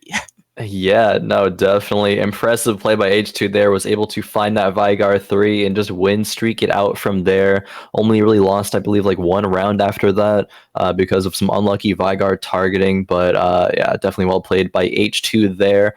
And by impeeba as well, I believe, getting that 2nd place there. Yeah, these scores will actually be really interesting to take a look at before we go on break because, yeah, there's a lot of close scores here. Players who did very well in the first game, some of them didn't do very well in the second game, and a bit of vice versa. But Deviate and Fluffy, the 2 consistent top 4 placement players here, are indeed, yeah, tied for first right now, 20 points apiece. H2 in 3rd place with 19, with that Vygar victory running. The game 1 victory is able to net him a 4th place here with 18 points, and impeeba not too far behind with 16. Fortunately, Faye, Sphinx, and DXN on the bottom of the standings here, but there are 2 more games to go. Yeah, man, this is pretty intense. Surprising. Though, top 5 players. Very intense in the top 5. Surprising to see Faye and Sphinx, previous winners, struggling so far in the first game. And we're gonna head to a short break, and we'll see if they can bring it back in the final 2 games after that.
Welcome back, everyone, to tonight's Fight Night Rising here on Giant Slayer TV. We've had a couple of very, very, very good games here to start things off. Some really, really close competition between these top 5 players, and still a couple of games for those bottom 3 to come back. Casa, who are you looking for to be your sort of maybe just dark horse? I'll say. Who do you want to come back from behind from these players? I'll switch up. I can't keep saying H2. I really want to not say H2 between Faye, Sphinx, and DXN. Because you know me, right? Like, I played Blitzcrank all the time when in set 1. The Vigar has that same vibe, except for it's like good. So you're not allowed to answer H2. I'm not allowed to pick H2. Not allowed to pick. I do want to see Faye kind of make the run back. It's going to be very difficult to fully come back for a first place finish across the total of this fight night from 11 points, but I think Faye can still definitely top 4 this. And I'm excited to see the what was that Lord of the Rings movie, The Return of the Queen. That's the one I want. And we might be able to see that. I mean, if she's able to do that, be the return of the Queen of Fight Night, will earn that $100 for first place, that clean Benjamin, and then the half the scuffed, ripped in half Benjamin for second place. In third place and fourth place were also 25, and top 3 gets invited back to the next week. That is the important one. You're able to have a chance to win even more money if you are invited back indeed. So yeah, let's see if Faye is able to do that going into these games. I think the game will be starting very, very shortly here. We've seen a lot of different compositions, I think, in these games. We haven't seen, though, predators yet, which I think can actually work out very, very well if you get a good start for finding a couple of Kog'Maws and are able to find some Ludens to put on him. Faye for the tier. Yeah, the tier. She get it once again. She gets it. Running, grabbing the spatula. Yeah, not a Peeba spat this time. A running spat, though, but running has gone lights a couple of times as well, I believe. So maybe going to look to go that again. Just needs a cloak to make that light spat. And I mean, we've seen lights be very, very dominant today. Did not win last game because H2 did with that Vigar, but even still, lights are coming out on top of the meta here. Bububoosh indeed last week predicted it correctly. Lights are busted verbatim, I believe, is what he said, and definitely was correct. Yeah, absolutely. It does seem to be the prevailing composition right now as far as strength is concerned. It seems a lot of things are pretty good as well, but it just seems like nothing quite matches up to the lights. Yeah. H2 was able to win with his Vigar, but that's because Vigar is the best character in TFT, so it makes sense that he was able to win with that. Not a huge stretch of not a huge stretch of the imagination for a Vigar player to win a game. I mean, of course, when you pick the best, you do the best. But we did see Impeeba actually pick up a Nico's, which we've talked about this a lot on Fight Night. It's something you kind of hate to see early on, but also you love to see in general. You're happy to pick up a Nico's. You're happy to have it, be able to turn it into that tier 2 5 cost later on. Maybe even in this scenario with Yorick being so contested, making your tier 2 Yorick with a Nico's could be huge later on in this game. Definitely. If a player has 2 Yorks and has a Nico, there is a guarantee that Nico is going to be slapped onto that York to make it tier 2, especially with how much Yorks are contested right now. We've seen over the first 2 games, I believe at some point there were between 3 to 4 players having Yorks, and none of them had the tier 2. Actually, the first game, though, there was the who had it running, had the early York too. He got it very fast. Through the second game, though, there was 3 or 4 players that had York 1 for a very long time. Turns out that if that many players are contesting the same unit, it's going to be pretty hard to find them. In fact, Sphinx here with 2 Scions, but may sell those off for money. Yeah, it does just that. Has a pretty good start here and 10 gold, 3 items. I mean, can't really fault that. Does decide to aggressively level up, though. Does not stay on 10 gold, but still might with selling the bench here. I think might look to do that. This is going to be a good Sphinx Woodland start again, I believe. Yeah, it was Sphinx that had Woodland start last game, right? Yeah, it was. He was the one that ran the Warmog's Ivern. Yeah. And he was able to win streak for a long time. And I don't expect this composition to lose anytime soon. I mean, that is a tier 2 Renekton, which did see nerfs over the course of this Really good start. set. Used to be a much stronger tier 2 to have early on, could carry your early game almost single-handedly, but it's still nothing to really scoff at. It's still quite a powerful unit early on. Has the Ivern too as well to back it up. Woodland Druid synergy. Maybe not as good of a item early on to carry for him, but maybe that'll lead to a better late game transition this time. Yeah, maybe. Fluffy also has a couple of Kindreds and a Scion. I mean, I think this is probably one of the best openers for Inferno Shadow Summoners as you can get. Already at tier 2 Zyra, 2 Kindreds, being able to probably make 10 gold as well after this round. Maybe selling that pair of Leonas, maybe a Diana, if indeed Fluffy is victorious. The only problem there is the items, however. Not great items for that Kindred carry. No tears, and only 1 glove. And also will be losing this round as well, going on a bit of a loss streak. Maybe to be able to secure tears off the carousel, though. Yeah, gonna get run over by DXN's Azir and his tier 2 Renekton. It's gonna be desert buff there for him. Another one. We see Nazir offered to Fluffy here as well. Just puts that Scion in for a bit of frontline right now. Needs something to protect that Kindred, Varus, and Zyra to be able to output some damage right now. But already below 90 HP. Carousel round is next. Fluffy will definitely be looking to make 20 gold into that and looking to grab some good items for these Inferno Shadows. Yeah, you think he'll pick up that Azir as well, or do you think he'll maybe wait till later to see if that's something he wants to try and make more gold right now? Is it not be something he's going to play until much later in the game? Probably will just look for the gold right now. I mean, I think the only other summoner that you need to run with Inferno Shadows is a Yorick, if you're able to find a Yorick too, just because Yorick's such a powerful unit, and it also simultaneously denies it from the light players. But between Malzahar, Zyra, and Annie, you don't really need any other summoners. It's already 3 summoner bonus right there, and they all give good synergies with each other. Just needing, you know, Scion and maybe Annie to be the pseudo frontline, but yeah, Scion too is going to be the frontline there for that composition, and then Tibber is when it is summoned. There is a tier here. Yeah, that looked like H2 doesn't take the tier. What? I don't believe it. Oh my! I disagree. I disagree with that. Impeeba picked up a spatula, but H2 definitely grabbed the tier there. This is a visual bug on your screen. It's not actually a recurve bow. That is a tier.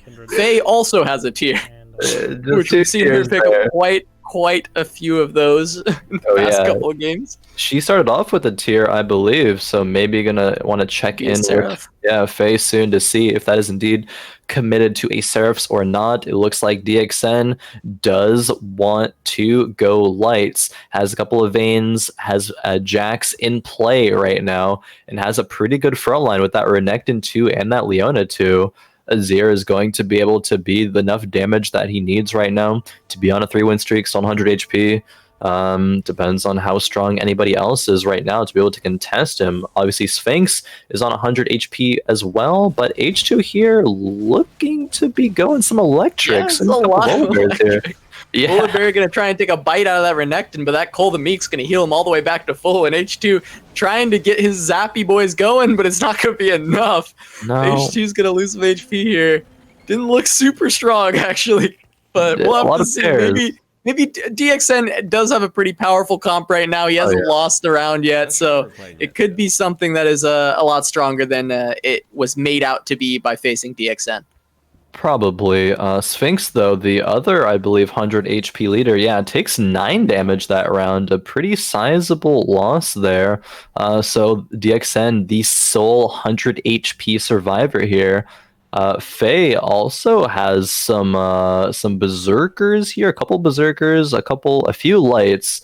Does indeed decide to commit to the lights there, and did also commit to the Seraphs. So I wonder. I mean, I guess Seraphs is good for the Soraka, but definitely not going to want to be a priority item if you are indeed going lights there. Be curious to see what direction Faye takes around level 6 to level 7. Maybe it depends on just what units she finds, but mages with Seraphs, Lux with Seraphs, definitely going to be on her mind. Yeah, definitely not Volibear with Seraphs, but we'll have to see later on. Not. Didn't really work out there, but of course that is just carrying the item, as you said. And gonna lose here to Sphinx. Faye, of course, having a fairly weak comp at this point, but obviously going to be trying to transition that into something much stronger later on. Still has plenty of health to work with. 81. Impeeba down to 68 HP already at 2.7. It's pretty low, but yeah, that's almost some running numbers of HP. Running's actually 74 HP right now, so not doing too bad. Some improvements here, and yeah, that's the light item. In fact, a lot of gold too. Yeah, running got quite a few of these druids, these woodlands here. Probably starting to sell them off, moving in towards those lights as he picks them up. Yep. Does have that Soraka. Going to be potentially rolling a little bit here, trying to find those as well. Yeah, it seems that running does indeed favor going to level 7 before rolling, though, so maybe going to opt to do that again. Seems to be comfortable with taking a bit more of the HP loss in order to have more gold to roll with on level 7 to be able to find those Yoriks. Was able to sell the Soraka for money, but yeah, finds a couple of lights there. He does have that Nikos as well for that Yorick. That is something that's important to watch because he may be able to turn that into that Yorick too. That is so sought after in this lobby right now. I do expect more and more people are going to be leaning towards lights whenever they get a shot at it. Obviously seeing the power of it in these lobbies, which will create some times where we see lights go out very early because they, of course, can't find everything when everyone's going for it. Indeed. Check back in with H2 here with that Volibear as the carry. I think the other ones were sold off, in fact, opting to make some money. But that is Illusion on the bench of H2. H2's composition, however, looks to be strong enough to beat Running. Running still right now, sitting on those tier 1 woodlands, they're not quite strong enough, it seems. Yeah, the Zappy boy is proving too strong here, moving through, take it running down, going to put a little bit more damage onto him, putting him down to 67, which is a big improvement still. Well, he's got 4 rounds to go. We'll see if he can hit the promised land of 40 HP at 3.5. Yeah, we will see. I don't think it'll be quite 40 HP, but it might be close, honestly. Yeah, the whole lobby leveling up to level 6 on 3-2, that's very, very standard. Some players will indeed be rolling right now, like we see Fluffy doing right here. Finds the Annie for the summoners. That is going to be very, very good. Finds another Annie as well. Needs to find some upgrades though, whether it be a Kindred 2 or Scion 2, just needs something. Finds a Mal's 2 at least. Has like one more roll left before time runs out for this round, and yeah, is not able to pick up that Kindred 2 or the Scion 2, and I believe it was Fluffy was on that Kindred 2 since the beginning of the game. Facing against DXN here, the lobby leader in HP.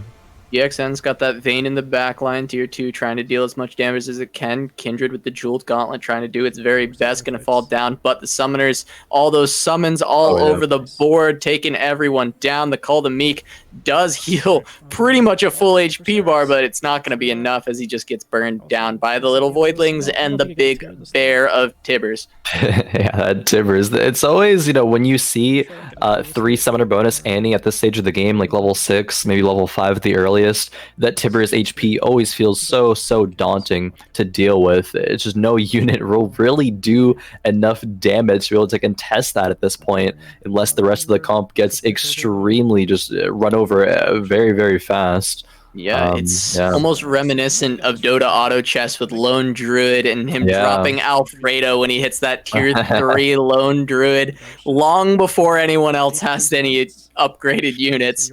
Just puts that bear out there and you're not much you're able to do. Kind of the same thing with the early sum bonus. That's a huge decimating smash from that Scion, but the light bonus still trying to get these buffs out. A lot of damage coming down. Summoners trying to pump out everything. That's a massive Jeweled Gauntlet crit onto the Lucian, and Tibbers yet again is just able to tank up all the damage, and H2 is going to lose that round. continuing to stay on top here is Fluffy, 6 win streak, and it doesn't really look to be slowed down just yet, at least. No, and actually the Inferno shadow composition actually is supposed to lose to lights, but I suppose that will be later on in the game when the lights will be too powerful. You know, maybe H2 needs that Yorick too, and another unit to be the carry as well. But also taking a look at Running's HP. Running has 45 HP right now, so a little bit of an improvement from, you know, the previous games. There's a little bit of scaling going on. Game 1, 40 HP. Game 2, 41. Game 3, 45 HP. Going into round 3, 5 here. So that 5 HP, will it be the difference? Yeah, every game he has gained HP, but he's strayed further from the light. And so we'll have to see if he can make his way back there and find the comp he's looking for. Yeah. He does level to 7 here, so we will see him start rolling if we can jump to Running at some point in the near future, see where he is at, because we do know this is where he starts to turn the game around, and that's a tier 2 Soraka picked up by him. Tier 2 Azir, I'm just trying to watch that ticker. Yeah, on the far right there, we'll see exactly what Running is able to find soon. No Yorks once again. And not that many tier 2 upgrades, not even on pairs, but that is a Lux. Oh, Cloud Lux, yeah, interesting. Decided to pick that one up. I mean, that's going to be so strong right now, especially going into any mirror matches and any auto attack based compositions. Ooh, yeah, and the laser early on, Final Spark putting out plenty of damage, but the light buff continuing to heal them up in the back lines. That Vayne attacking so very fast, but it is going to fall to the Azir Sand soldiers. More lights all over the board, though. H2's light's going to beat Sphinx. Going to be really hard to differentiate these boards as we look around, and they all look exactly the same. I'm curious, actually, how many players are running lights? I know it's at least 2, maybe 3, but possibly even more than that. I'm not quite sure. Let's see some scouting here. No lights there. There's like, okay, there's lights running around by impeeba. 1, 2, maybe? No, that was Summoners. So, okay, I think, wait, 3? H2, so was that 4? It was 3 or 4. Yeah, 3 or 4 players. I want to say it was. But then there was more Yoriks on a summoner board too. Yeah, there's like at least 5 or 6 players going. Here we are. We see light versus light here as they're going to kill each other and buff the rest of the board. See a big laser coming across. That's going to buff quite a few people. We'll see if it turns it around with those big buffs. Is this Azir's trying to hit the back line, taking down this Soraka? But Azir versus Azir coming towards the end with the big light buffs. But one Azir gets on the other Azir much quicker. Ooh, Jax gets the stun. Smacking him down, whap, whap, gonna take him down. That's gonna be the victory for one of the light compositions, I think, Running. Yep, indeed, that Jax one said, you know, Azir, buddy, don't worry, I got you. Came in with that counter strike, took out the enemy Azir. There's just light Azirs everywhere. You know, Azir was buffed a couple of patches ago, was very, very strong, very dominant in that Sivir and Friends composition, and even when Blade Master being nerfed so hard, people are still finding a use for Azir now in this new light composition, which kind of honestly feels like the new Sivir and Friends of this patch. There are other compositions that can do well, so I don't think it's quite as oppressive. There are other compositions that can win if they roll, you know, equally as well as the light composition, but I mean, man, this Azir is really no joke. Yeah, absolutely. Definitely seems to be that top carry for these light comps. That's a big pickup. He does have the Nikos as well. If he can find one more, Running's going to be in good shape. Does have the makings of a Guardian's Angel as well, which definitely a prime item for that Yorick. Have to see if he decides to pick that one up. It's going to put it on right away.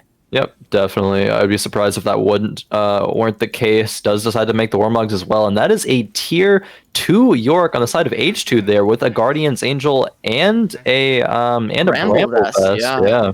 He does have the tier 2 Soraka as well. His carries overall are not ranked up here. They're just on tier 1, but that might be plenty to just have this big, beefy Yorick in the middle taking everything down as it's getting all buffed up. The Cloud Lux not going to be able to do enough as it sits silenced by the Soraka. And Running is running very low on HP. Yeah, unfortunate matchup there, running into Yorick too.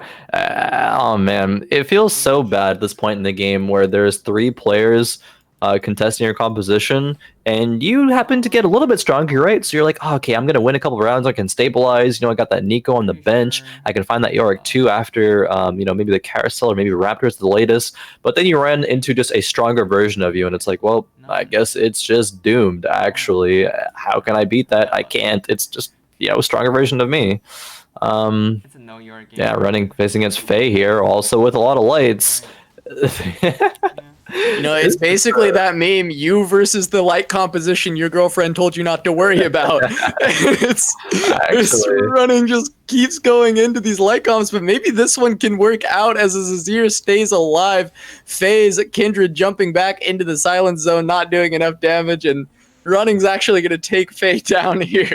Yorick difference. There wasn't a Yorick on the side of Faye there, I don't believe. I could be wrong, but if it did, it was not strong enough. Actually Yorick difference this game. I think 2 players have a tier 2 Yorick.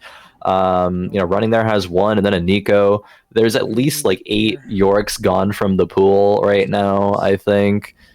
We check back in with Fluffy with the mid-game power spike, that Shadow Inferno Summoner, and 82 HP to show for it. Not surprising here. Also has a tier 2 Malphite with a Guardian's Angel, so a really, really good front line there. Has even a Locket on the back line to try to save that, save some HP if there are units like, or even a Nazir that get on that. Oh, man, that Twitch. Look at this boy. Look at this young rat right here. Let's see what he can do. Never mind. We're going to go somewhere else, Fluffy. Thank you so much. Taking it back to his board, trying to see what's happening. Makes sense. Tier 2 Malphite in the middle, going to res with the GA, trying to take down this Yorick. Big Tibbers in the back line as well. This composition with the mid-game spike, as you mentioned, looks incredibly powerful, taking down DXN.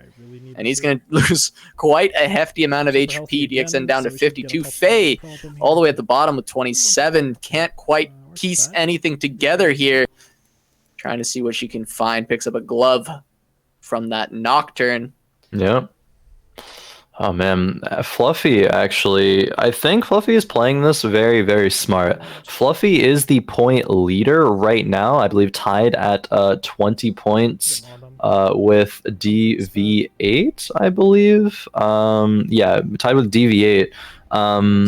So playing for a consistent top 4 finish is definitely going to be conducive to him having a top 4, if not top 3 finish here in Fight Night in general. While Inferno Shadow Summoner compositions struggle to win the whole lobby, they are very, very good at getting top 4, top 3 placements, and even can get to a top 1 if we're able to find maybe 6 Shadows or 6 Infernos going into level 8. Has the potential to make another Inferno there with that Spatula and the rod, and will save it, I believe, to maybe do just that. We'll go to 8, find an Amumu, and then make Inferno, Malphite, or Scion. Fluffy actually could make this into a victory, I think, if he plays it well. Yeah, absolutely, and we'll have to see. He's got a lot of HP to play with, and like we've talked about with this spike, he probably won't lose it anytime soon. Faye, poor Faye, is going to run into this composition. Probably the worst case scenario for her, but we'll have to see as the Malphite gets into the back line, getting the big knock up on this light Twitch. She did recently find the light for this Twitch with those 2 items. We'll see if it can do enough. It cannot, and then she's going to drop down to 12 HP. Just this too much tankiness on the side of Fluffy with these summons coming out and all the damage coming across with the Infernos. The mid-game spike is just way too much, and he's got a sizable lead over the rest of the lobby as far as HP is concerned. Yeah, we check in with Faye here. That's a second Twitch. I was going to say Faye really needs to find a Twitch 2 in the next, you know, if not this round, actually. She's 12 HP. She is within lethal range. Maybe sells that, what's it called? Maybe sells that Aatrox to roll, but wouldn't even be able to afford the Twitch 2 anyway. So just has to pray that she runs into a person weak enough for her to beat, or if not, at least not die to. But that's H2's Yorick too. H2 with the Yorick 2 right now, and Aatrox trying to take it down, doing his very best, getting those slams down onto the Yorick. The Twitch is hitting Yorick, is able to bring him down, but we still look on the other side of the fight, and there is a Vayne still alive. Yorick coming back with that GA. Twitch trying to pump out the damage with the rat-a-tat-tats onto the Karma, but the healing is just too much. That might not, no, definitely, well, actually, that was exact lethal, I think, taking her down. Yeah, unfortunate for Faye. She is eliminated in yet another 8th place. Just didn't, just wasn't able to find anything during the mid game. And if you're not, you're just behind every other player. There's no real routes for you to go. If you look at her compared to all the other light players, or maybe a couple of them, she was just too far behind, was forced to make a Twitch her item carrier, and didn't even have a Twitch 2. And Twitch 1 just cannot output enough damage. I believe it was 6,000 there, but versus a Yorick 2, and I don't think it was a Vayne 1. Yeah, it was a Vayne 1 with those couple items. I mean, it was just still enough to be able to take her out there. Running, though, also on 4 HP here, but has 6 lights and the upgrade to Desir. Still has that Yorick 1, though. Maybe is able to find another one here in these next few rolls. Not looking like it. Has not found a single one because he's been sitting on this Nikos the entire time. So very unfortunate for running, and he's running out of time at 4 HP. No gold left either. Trying to make a couple items, get him out here, try and see if he can stay alive. Stacking his Soraka. I respect it. Might as well just throw 3 swords on Araka. You're going to want another item for the Azir anyway. Okay, that's a good Zephyr onto the Yorick there of DXN. Can running hold on here? That Taric does not get his ultimate off, and that could make a huge difference here as that Sand Soldier takes down the carry. That is the item carrier of Vayne. Lux Laser coming across, trying to take down as many as it can, but the Yorick is still alive in the back line, hanging on, going to res up with the Guardian Angel. One more laser coming through, but I don't know if that's going to be enough, and running is going to fall here. Honestly, Deathblade Araka kind of slapped there. Was looking at the wrong side for a second there. Running not going to fall here. Actually going to win with the Rocket Deathblade. Yeah. The Rocket Deathblade, too OP, too strong. It's just hard to tell when it's only lights I'm looking at, actually. Honestly, very fair. There's actually like 9 light compositions in the game with 8 people in the game. I don't know how it's possible what it is. Lights are indeed very, very prominent, but there are a couple of compositions that are not lights here. Maybe you want to check in with a couple of those soon. I think it was Sphinx and DV8 who weren't running lights. Not exactly sure. Yeah, DV8 running that brand to the mages, mage wardens here, facing its runnings. It depends on who the brand hits here, actually, to who wins this fight. Yeah, the Azir able to avoid the Amumu ult as well, getting out of that Curse of the Sad Mummy, trying to get a couple Sand Soldiers up, but these Pyroclasms coming across... Gonna be able to take down running.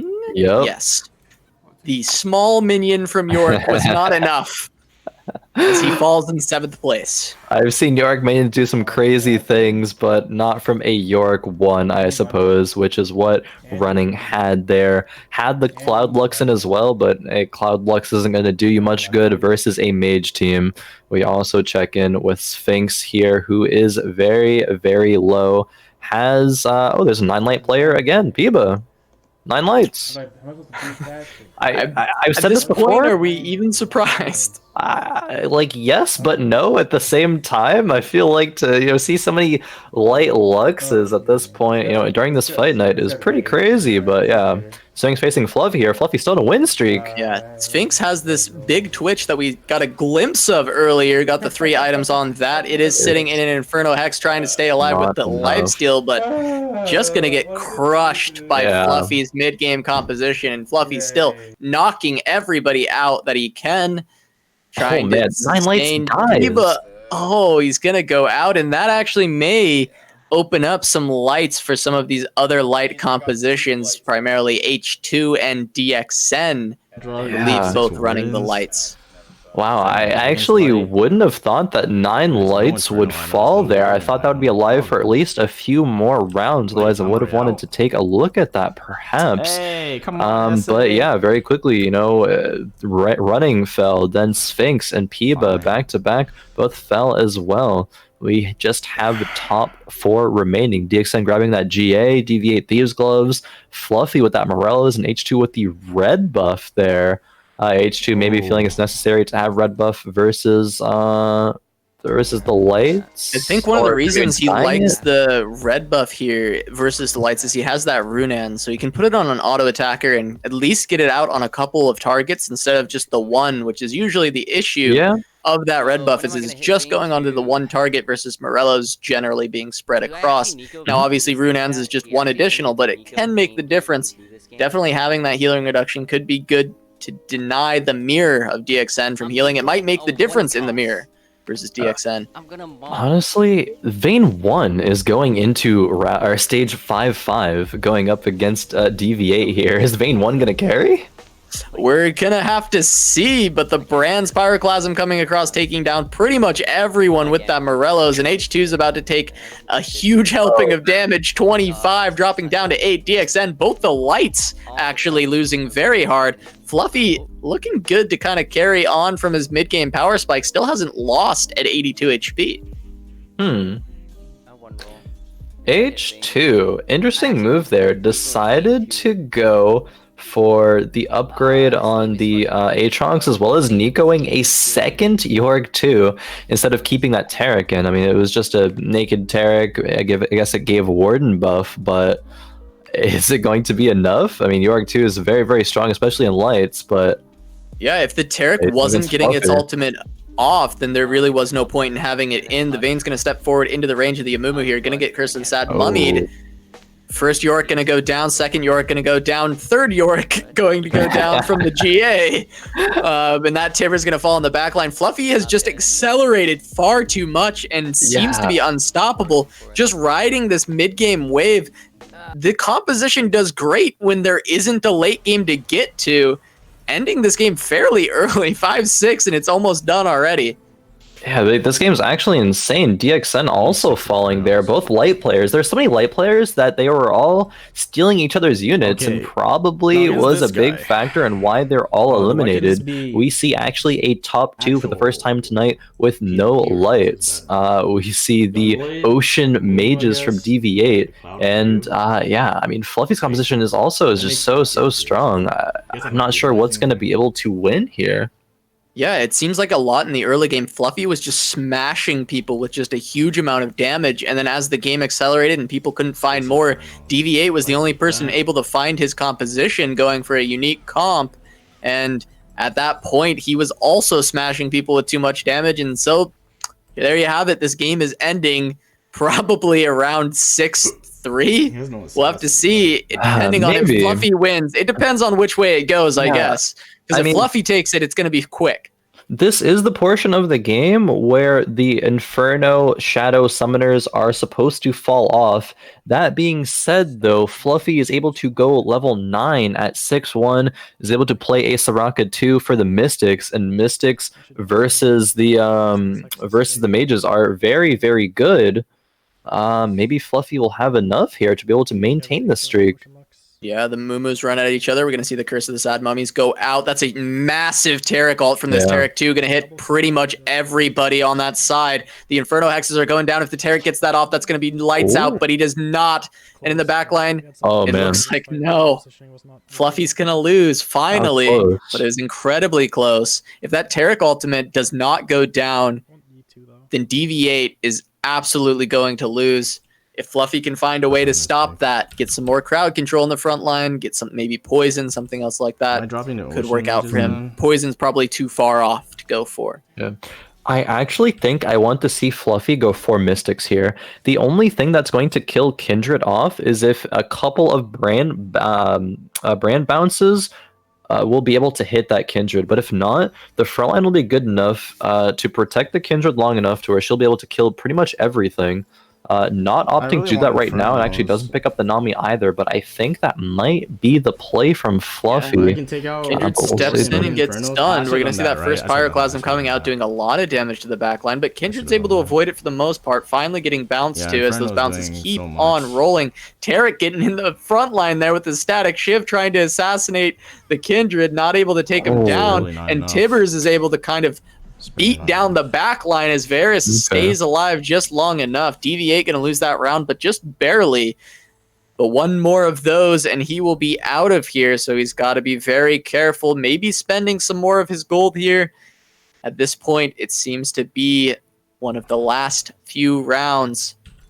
DV8 is rolling, probably trying to find that Nami. It's really the only, or the Soraka. Yeah, it does find the Nami though, and is able to Nico that for a tier 2. These fights have been so close that I think that tier 2 Nami might make the difference. I'm not sure, but we will see going into this round right here. Fluffy not changing the composition yet. Doesn't feel as though he needs to. Yeah, big decimating smash in the front line. Going to be a massive Taric ulti, hitting everyone yet again. That tier 2 Taric with the radius increase is just so insane. Tibbers in the front, going to be able to tank up a little bit longer, and the Inferno Rangers are barely staying alive, but the Pyroclasm going to bounce, killing one after another. DV8 hangs on. Did you see it just bop, bop, bop, bouncing on top of everybody, finishing them off? Yeah, I thought this game might be over the next couple of rounds, but this is actually very back and forth, very close between these two players. DV8 denying the Inferno spatula for Fluffy there, while also probably going to utilize it himself. Doesn't need that Kindred in anymore, actually. Can just put the Inferno spat on the Nami or the Malphite, one of the two. Maybe can play something else if he wants to. Just puts it there anyway. The Kindred's just there as a frontliner, I suppose. Not really netting much benefit though. Ooh, that's an Inferno Lux. Staying in until he can find something else. The Inferno Lux was picked up by Fluffy, you said? So that's going to be very interesting to see.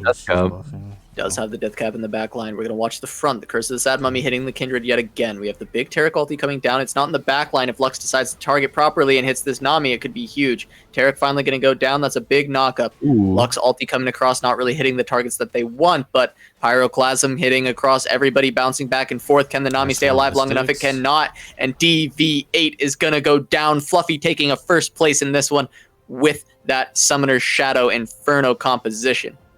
Yeah, I mean, Fluffy just had such a good start that game, I believe. Yeah, it was Fluffy who started with 2 Kindreds and a Scion, was able to find those tier 2s, able to find the Inferno Spatula, get to the late game where he is actually still strong enough to be able to win streak. You know, generally we don't see Inferno Shadow Summoner compositions win, as we talked about earlier, but I mean, I think Fluffy played that very well, able to ride that win streak to be able to go to level 9 and secure that victory, playing more units. I mean, the end game between Fluffy and DV8 was so back and forth, so close, but Fluffy was able to close it out.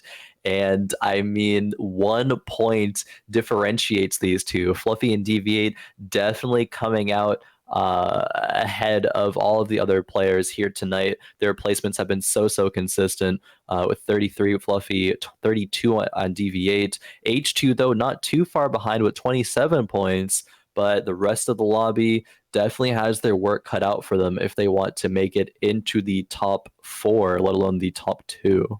Yeah, the fight for first definitely seems to be between Fluffy and DV8. They were the point leaders going into that, and they finished first and second place. H2 still within striking distance, but still has fallen quite a bit behind. Everyone else can definitely make it into the top 4, but that first place finish is definitely looking like a race between those two. Oh, definitely. And as you said, you know, H2 still has a chance, and H2 has won a game thus far. If he's able to get another Vigar 3, and both DV8 and Fluffy have poor placements here, it is possible. However, we'll have to look at those 3 players in specific to see which one is going to come out ahead. There is, however, still that battle for 3rd and 4th that a lot of these players are looking for. You know, maybe their sights aren't quite set on 1st, but they definitely want to be invited back for next time on Fight Night Rising in 2 weeks. Want to be able to compete, stabilize, you know, really solidify themselves as a top competitor here on Giant Slayer TV. Yeah, absolutely. Trying to see where that spatula went. I actually missed. Was there even a spat on there? Yeah, there was. Not sure who picked it up though. I suppose we will find that out shortly. Fluffy though picks up the glove and another glove. Could go for thieves. Could go for Thieves. Might save it to see if he wants to do that. I don't know. I see some players actually do commit to early Thieves Gloves and just try to, win streak off of that. Maybe go like a fast 8, maybe go with some Ocean Mages, just have the Thieves Gloves on a frontliner. But you could be greedy, maybe try to make a IE Jeweled Gauntlet or maybe even double IE to put on a Twitch.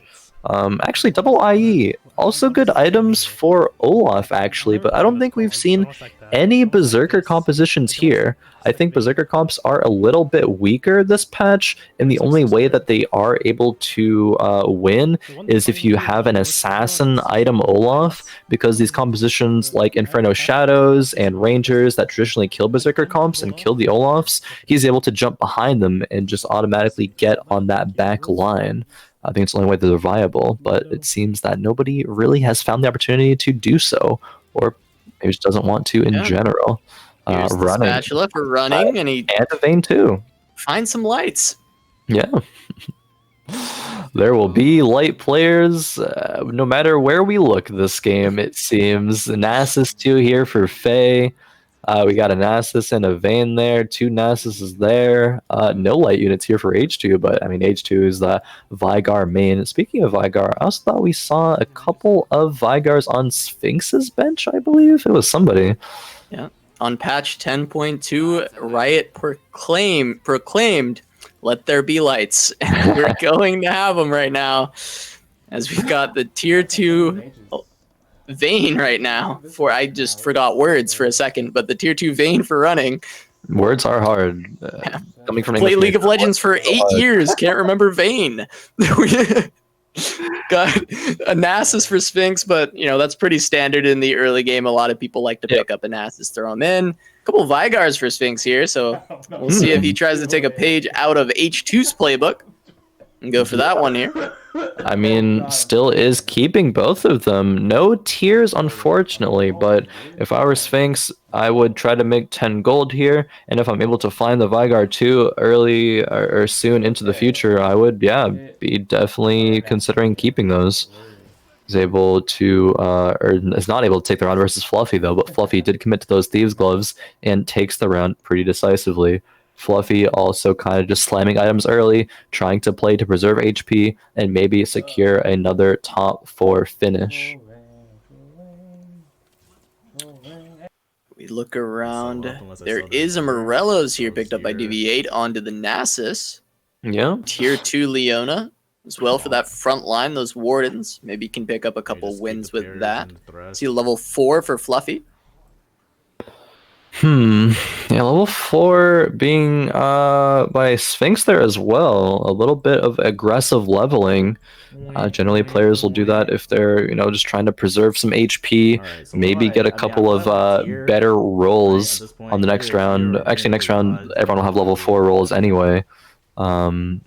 Because they're all at least 2 XP away, if not already level 4. The Azir, however, though, from DV8, doing a lot of work right now. Azir, one of the prominent units we've seen tonight, and yeah, it is no slouch, even with just a tier 1 and a bow in this early game, doing 1,000 damage and giving DV8 the win over H2 there.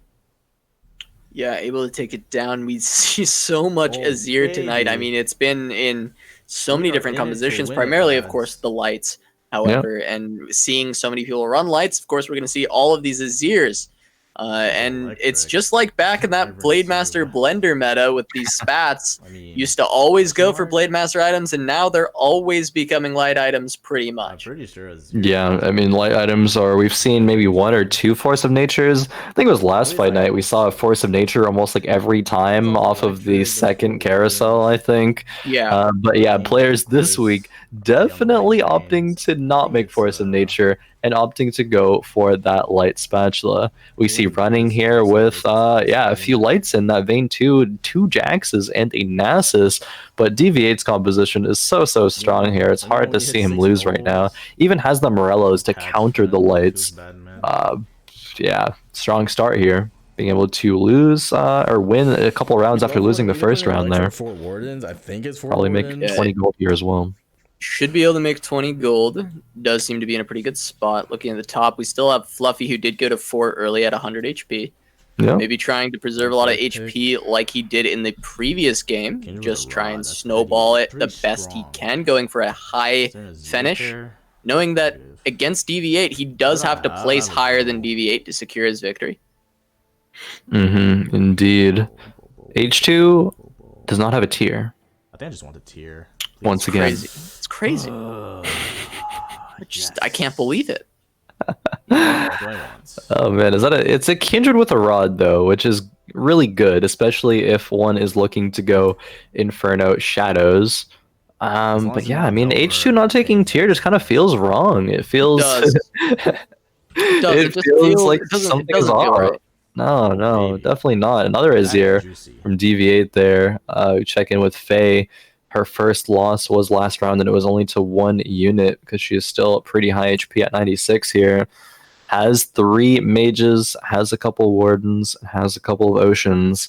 Her items are not amazing right now, that's to say the least. I mean, 5 item components, but doesn't want to commit any of them to complete the items yet. Has an option for a Veigar here in the shop, but probably will not end up taking that because she likes money. I know Faye is a very greedy player. She likes gold. She won't pick it up. I mean, yeah, unfortunately, this Veigar is showing up at not the best time. She's at 20 gold right now, so needs to be able to continue to make more money, but, you know, do it. Do it, Faye. Will the dark side tempt? I mean, theoretically, could sell Nasus and the Talia pair to pick up Veigar here. She has 1 tier, but yeah, it is not looking like she is doing that. I think Faye is going to go ahead and pick that up. No. Going to continue with her Ocean Mages, though, which would be a good place for a Veigar to find home. Does have that tier. But overall, not going to look in that direction. No. Not a great bench to pick up here. Nothing on it that she's going to want. Just going to try and make a little bit more gold. I mean, there's the possibility of a Static Shiv or a Last Whisper there. I believe we saw in game 1, DV8 throw a Last Whisper on an Ezreal 2, and it was able to get him into 2nd place that game, swapping those items onto some other Rangers later on. But it doesn't look like Faye wants to tempt fate with Rangers again, as I believe she got 8th in game 2 with Rangers. Unfortunately, so is not wanting to go that route. However, we do see H2 with Luden's Kog'Maw. This is something that I talked about a bit earlier. The Predators, H2 has 50 gold, level 4, going into Krugs. I think we might see a hyper roll for that Kog'Maw. I want to check out H2 after this Krug round if we could, and see exactly what he's able to hit. I think that's very interesting. We didn't see any Preds here. You said you thought it was probably still a pretty good composition, so I would love to see how H2 decides to go about this heading into Krugs. Right now, Faye sitting on 30 gold. I mean, H2 56 gold right now. Yeah, picks up the Skarner. Does have the Pred buff now. Didn't have that in the previous rounds, so yeah, if he did, definitely would have won that. Is at 69 HP, so a little bit low, but he hasn't found any more Kog'Maws either with those couple of rolls.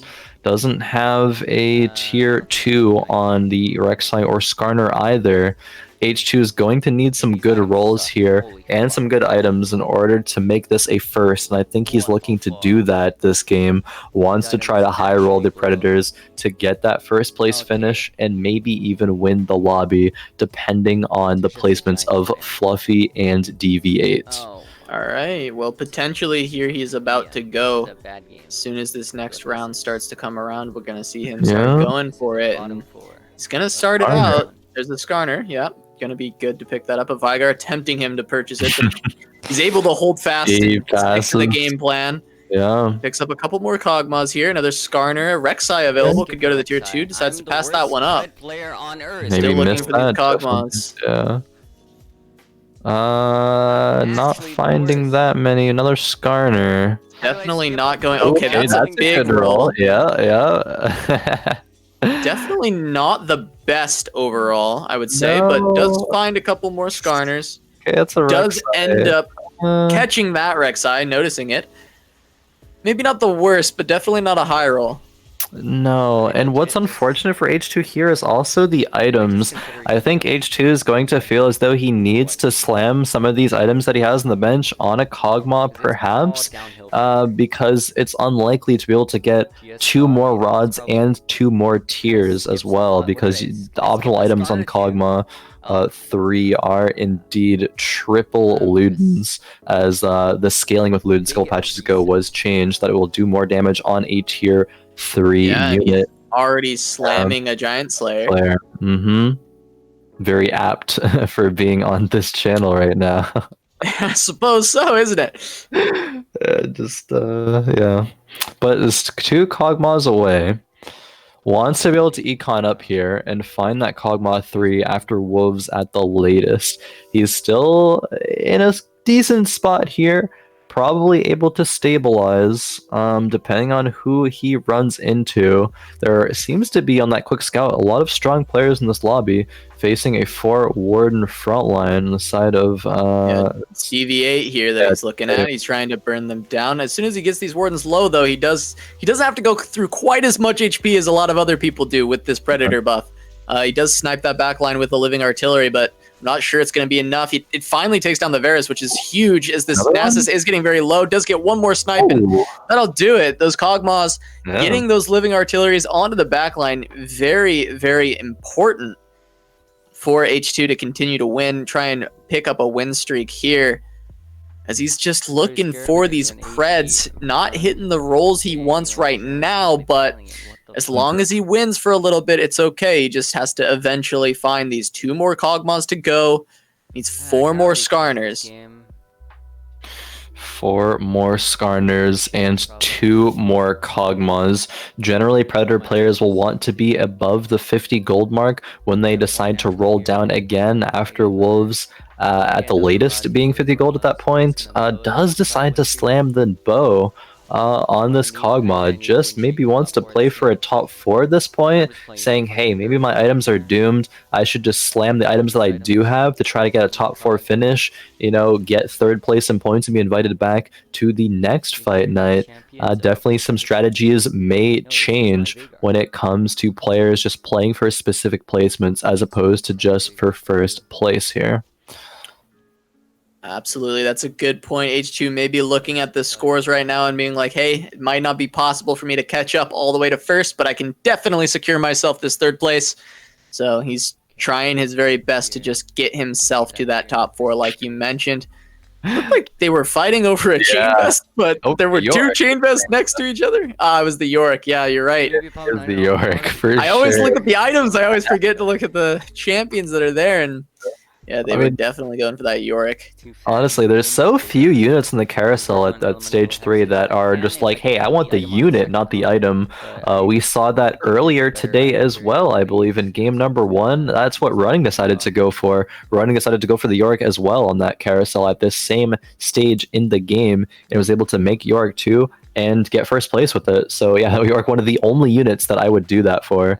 Goes for a static shiv on this Kog'Maw here for H2, which is definitely one of those items that was changed to increase with star level. So gonna get some value out of the extra bounces. You just hope for that pred proc when it gets onto somebody who's low. Definitely Fluffy here, 96 HP on a few win streak. The Warden frontline with the Rangers in the back, then the 3 lights. I mean, Fluffy has a lot of pairs in the bench as well. Still decent HP here. I'm just curious to see what he's going to transition into in the later stages of the game. Against Faye, who's got a couple of mages here hanging out. A big knock-up coming out of the Malphite there. Does have the mountain buff on him, so this front line is just staying alive forever as these mages continue to pump damage in, but that Dragon Claw on the Nasus is going to be a huge problem for Faye. She does not have a way to get through that, so she'll most likely lose this round, as this Nasus just does not take any damage from her composition at all. It was kind of close. Fluffy considers selling a pair here to make up to 20 gold, but does not do so. I think, honestly, while Fluffy's HP is high right now, I think he's actually in a very awkward spot. He has Thieves' Gloves and then tank items. He doesn't really have any carry items built. He just hopes that Thieves' Gloves are going to roll some carry items for the Vayne. Probably not going to want to keep that Vayne in for the whole game either with just Thieves Gloves on it. There will come a time in the very near future, probably sometime in stage 4, where Fluffy starts to lose a lot of HP and very quickly if he doesn't find something to transition into with this composition here. Yeah, we'll have to see. I mean, he's lucky on this roll. He does get carry items on the Vayne as he goes against Sphinx. A great Lantern from Thresh there, keeping the Vayne alive, actually, and very clutch play. Going to be able to carry out through that and take down Sphinx. I think he probably would have won the round anyway, but it's going to add some extra damage to Sphinx, and it's not something you generally think about too much in TFT, but it's always a nice little bonus. Yeah, definitely. Saving that Vayne there. Always like, you know, saving the 80 carries at Lanterns there. H2, it's time to roll again. Here's the Kog'Maw. It's time to roll. Kog'Maw is found. One more Kog'Maw is needed. Let's see, he's going to buy poison. Gonna grab the window. Might be something he puts in later. Definitely a good thing to pick up in general. Works pretty well with predators, of course, because you have the Kog'Maw already. Late game predators want to have poison, want to have crystal, want to have the steel still in. That is a rod there. So if H2 did wait for this round, he would have had another Ludens to be able to put on that Kog'Maw instead of a Shiv. Shiv is still a good item though, however, but let's see how these rolls go here. Is trying to find Kog'Maw. There it is. Yep, it can even, you know, Kog'Maw 4. Yeah, go for it. Get the Kog'Maw 4, H2. Oh man. Buying that Kog'Maw would be a power move. Actually, you're not wrong. It would be a power move. Just have it on the bench. Yeah, just leave it on the bench. Yep. There we go. I love it. There's the power move from H2. Gonna pick up that Kog'Maw, puts it there. Just look at it, Fluffy. Look at my Kog'Maws. There we go. That tier 4. What you gonna do about it? Well, you're gonna destroy my composition, I guess, is what you're gonna do about it. The Kog'Maw's trying to get, if he can get a couple procs here, he might be able to take down a few units, but that Nasus is definitely staying alive. H2 gonna deny a little bit of damage to himself there. Fluffy's probably the only person he can't beat right now. I say very confidently as H2 goes against him, and you might be right about that. Yeah, you might be right about that, I think. Fluffy is still strong at this point, but yeah, after a couple more rounds, I think he will start taking some losses, though.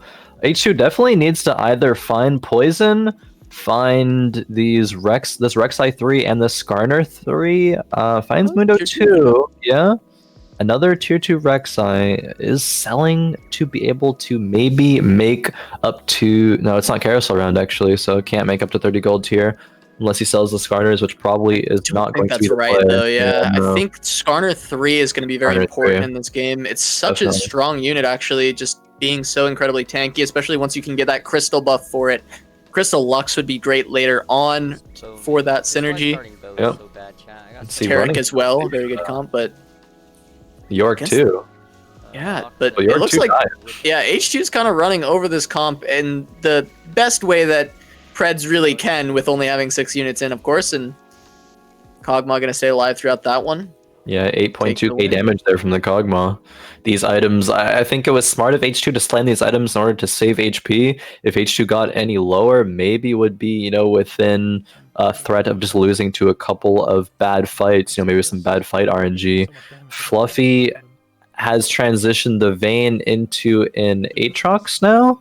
And has found a Azir 2. Still has 3 lights in, a couple Yorks on the bench. Definitely when that's a York 2, it's going to want to be played, but I'm still curious to see this transition from Fluffy because it is not done by any means. Yeah, rapid fire cannon on the Aatrox, which I believe still makes him kind of whiff his ulti a little bit. It'll still hit, you know. These 2 units would get hit, yeah, but it wouldn't be doing nearly as much as it would if it's in the front line. But it's not even going to get one off because it's silenced. It looks like Fluffy still should win this round. Wait, it's actually maybe not actually. Wait, it actually doesn't work that way. I thought Aatrox would cast ulti, but it just wasn't there. Huh, yeah, that may have actually lost the round for Fluffy, actually. Grief. It was very awkward to watch it, but I was like, oh, it got silenced. That's why I didn't cast. But no, Aatrox then it just just didn't kept want to not casting. press Q or the R in this Huh. case, I guess. Wow, yeah, no. Today I learned. I thought because it still would hit those 2 units if the ultimate was cast, but I guess the targeting there doesn't allow Aatrox to actually cast his ability unless there is a unit in melee range. Wow. Yeah, Fluffy going to pick a belt here. Couple spats there. Faye grabs one, and impeeba grabs the other. So we're jumping around quite a bit. The tier left all alone on the That feels carousel. so wrong. Jesus Christ. How is a tier left at this point of the game? Maybe there's not that Can't many believe it. mage players, or maybe they already have their mana items that they need. DXN here, low HP, but a GA Yorick 2. Only an Azir 1 though, and that's probably part of the reason why. Is even toying with the idea, of being dead. Guys, would that be better? Tier 1 Azir, but Azir seems so good right now. I think Azir is so good. I don't think a Z1 is better. If he somehow is able to hit a Z2, of course, put that in. But is going to be, it's going to be much more likely to be able to find an Azir 2. as we're going to see the Azir in the backline trying to hit this Vayne, but it's going to stay alive because the Azir 1 just does not output enough damage. It's finally attacking so fast, but it can't outdamage the sustain. The Yorick, however, definitely doing the heavy lifting, getting into the backlines there, going to take down Running's composition, and DXN's going to win that round. Top damage Yorick there over the Azir, who is a damage carry. But Yorick, just a beefy lad with tank items, being able to output enough to top the charts there. Impressive stuff there by Yorick. There he is. Ooh, deviate some sins. Ooh, that is a very scary Kha'Zix. Oh. Sarah's Thirster as well as the Infinity Edge. Going to be doing quite a bit of damage, ulting constantly, and every time we see those ultimates come out from the Kha'Zix, we do generally see it heal back to full HP. Going to be going up against DXN. We'll see if DV8 can stay alive. The Kha'Zix constantly jumping around, killing people off, and it's just got the Yorick left pretty much as it one-shots that Jax. Yorick going to go into GA, but DV8's hit quite a power spike here with that Kha'Zix. Yeah, sending DXN down even lower HP. DXN on 12 now. Faye on 13 HP. Faye not being able to stabilize very well into this, start of the late game here. Fluffy, though, still HP leader. Still HP leader, 80 HP here. Took a loss there, but it wasn't a great one. Yeah, it still has a very sizable HP advantage, but we'll see if it starts to dwindle now that people are really hitting their strides. H2 on that win streak with his Preds. Definitely going to want to check in with him eventually, just see where he's at with those, as it is an interesting comp that we have not seen much of. But DXN, Faye, and DV8 quite low right now. Honestly, I thought that Fluffy would take a lot more damage during this stage of the game, during stage 4, but Fluffy was able to have some minor transitions, find the Karma 2 and the Azir 2, even played the Yorick, played the Aatrox for a time as well to just stabilize, and I think Fluffy did a very good job at that. Goes to level 8 now, as I believe 5 players went to level 8 to try to roll down for something. Faye here, I mean, yeah, she's really low, definitely curious to see what she does here. Needs to find something that Nami's she's got a pile of items on the side here. I mean, what would you do with all of this? I mean, it's quite a bit to unpack, but try and take us through it.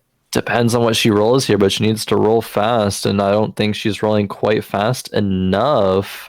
That Annie is going to get auto-placed in. Needs to make something here, or she will die. Morello is on the brand, maybe.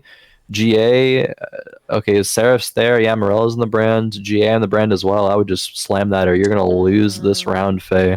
That Kha'Zix will look at the brand, and it will be gone, maybe? Maybe. That's a big pyroclasm that's hitting a lot of people. I mean, she's not going to die here, which is so close. That's some discipline, some luck. I'm not sure. That brand very easily could have been taken out by that Kha'Zix there, and she might have died.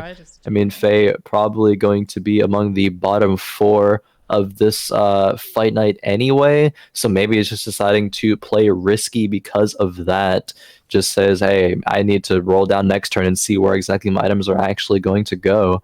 Because if I'm going to win this lobby and maybe have a chance to make top 4 by some miracle, it definitely needs to be a greedy first place finish. Yeah, if these rolls are a reflection of how her night's been going, it just has not been her night here at Fight Night. Generally, we see Faye always so consistent, finishing either 4th or 3rd in almost every game, which is why she's won so many Fight Nights. But this time around, it's just not happening for her. Gonna make the Blade Master on the Nami.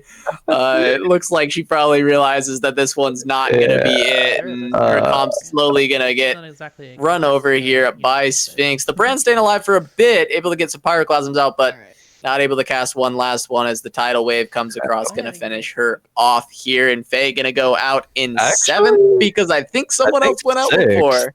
6? Oh yeah. Yeah, Faye. Faye said, "Get me out." It's the exit button. DXN and DV8 actually going out before Faye. DXN in 7th, DV8 in 8th. Yeah, not great for DV8 there. I mean, DV8 was one of the players who was trying to contest that top spot. Yeah, I believe was in 2nd place going into this game, but no, not able to do it. DV8 had a bad game here. Maybe tried to play for first as Fluffy has decided to try to play for the top 4. But actually, this transition I think is so good. It was able to find Umbrellas, put it on the Singe, just 1 Singe away from a Singe 2, has 4 Mystics in. Fluffy's playing this so well, I think, actually. I'm impressed. Yeah, the Lux in as well with a couple items trying to get as much damage out as he can, but Sphinx is actually destroying his composition, and Fluffy's going to take quite a bit here, but overall, still has HP to work with. Yeah, he does. Not for much longer, though, as he did lose so much HP here, dropping down to 3rd as far as HP totals are concerned. H2 is the only person I think Fluffy really has to worry about as far as taking his crown at this point, since DV8 is out for the 1st place finish at this fight night.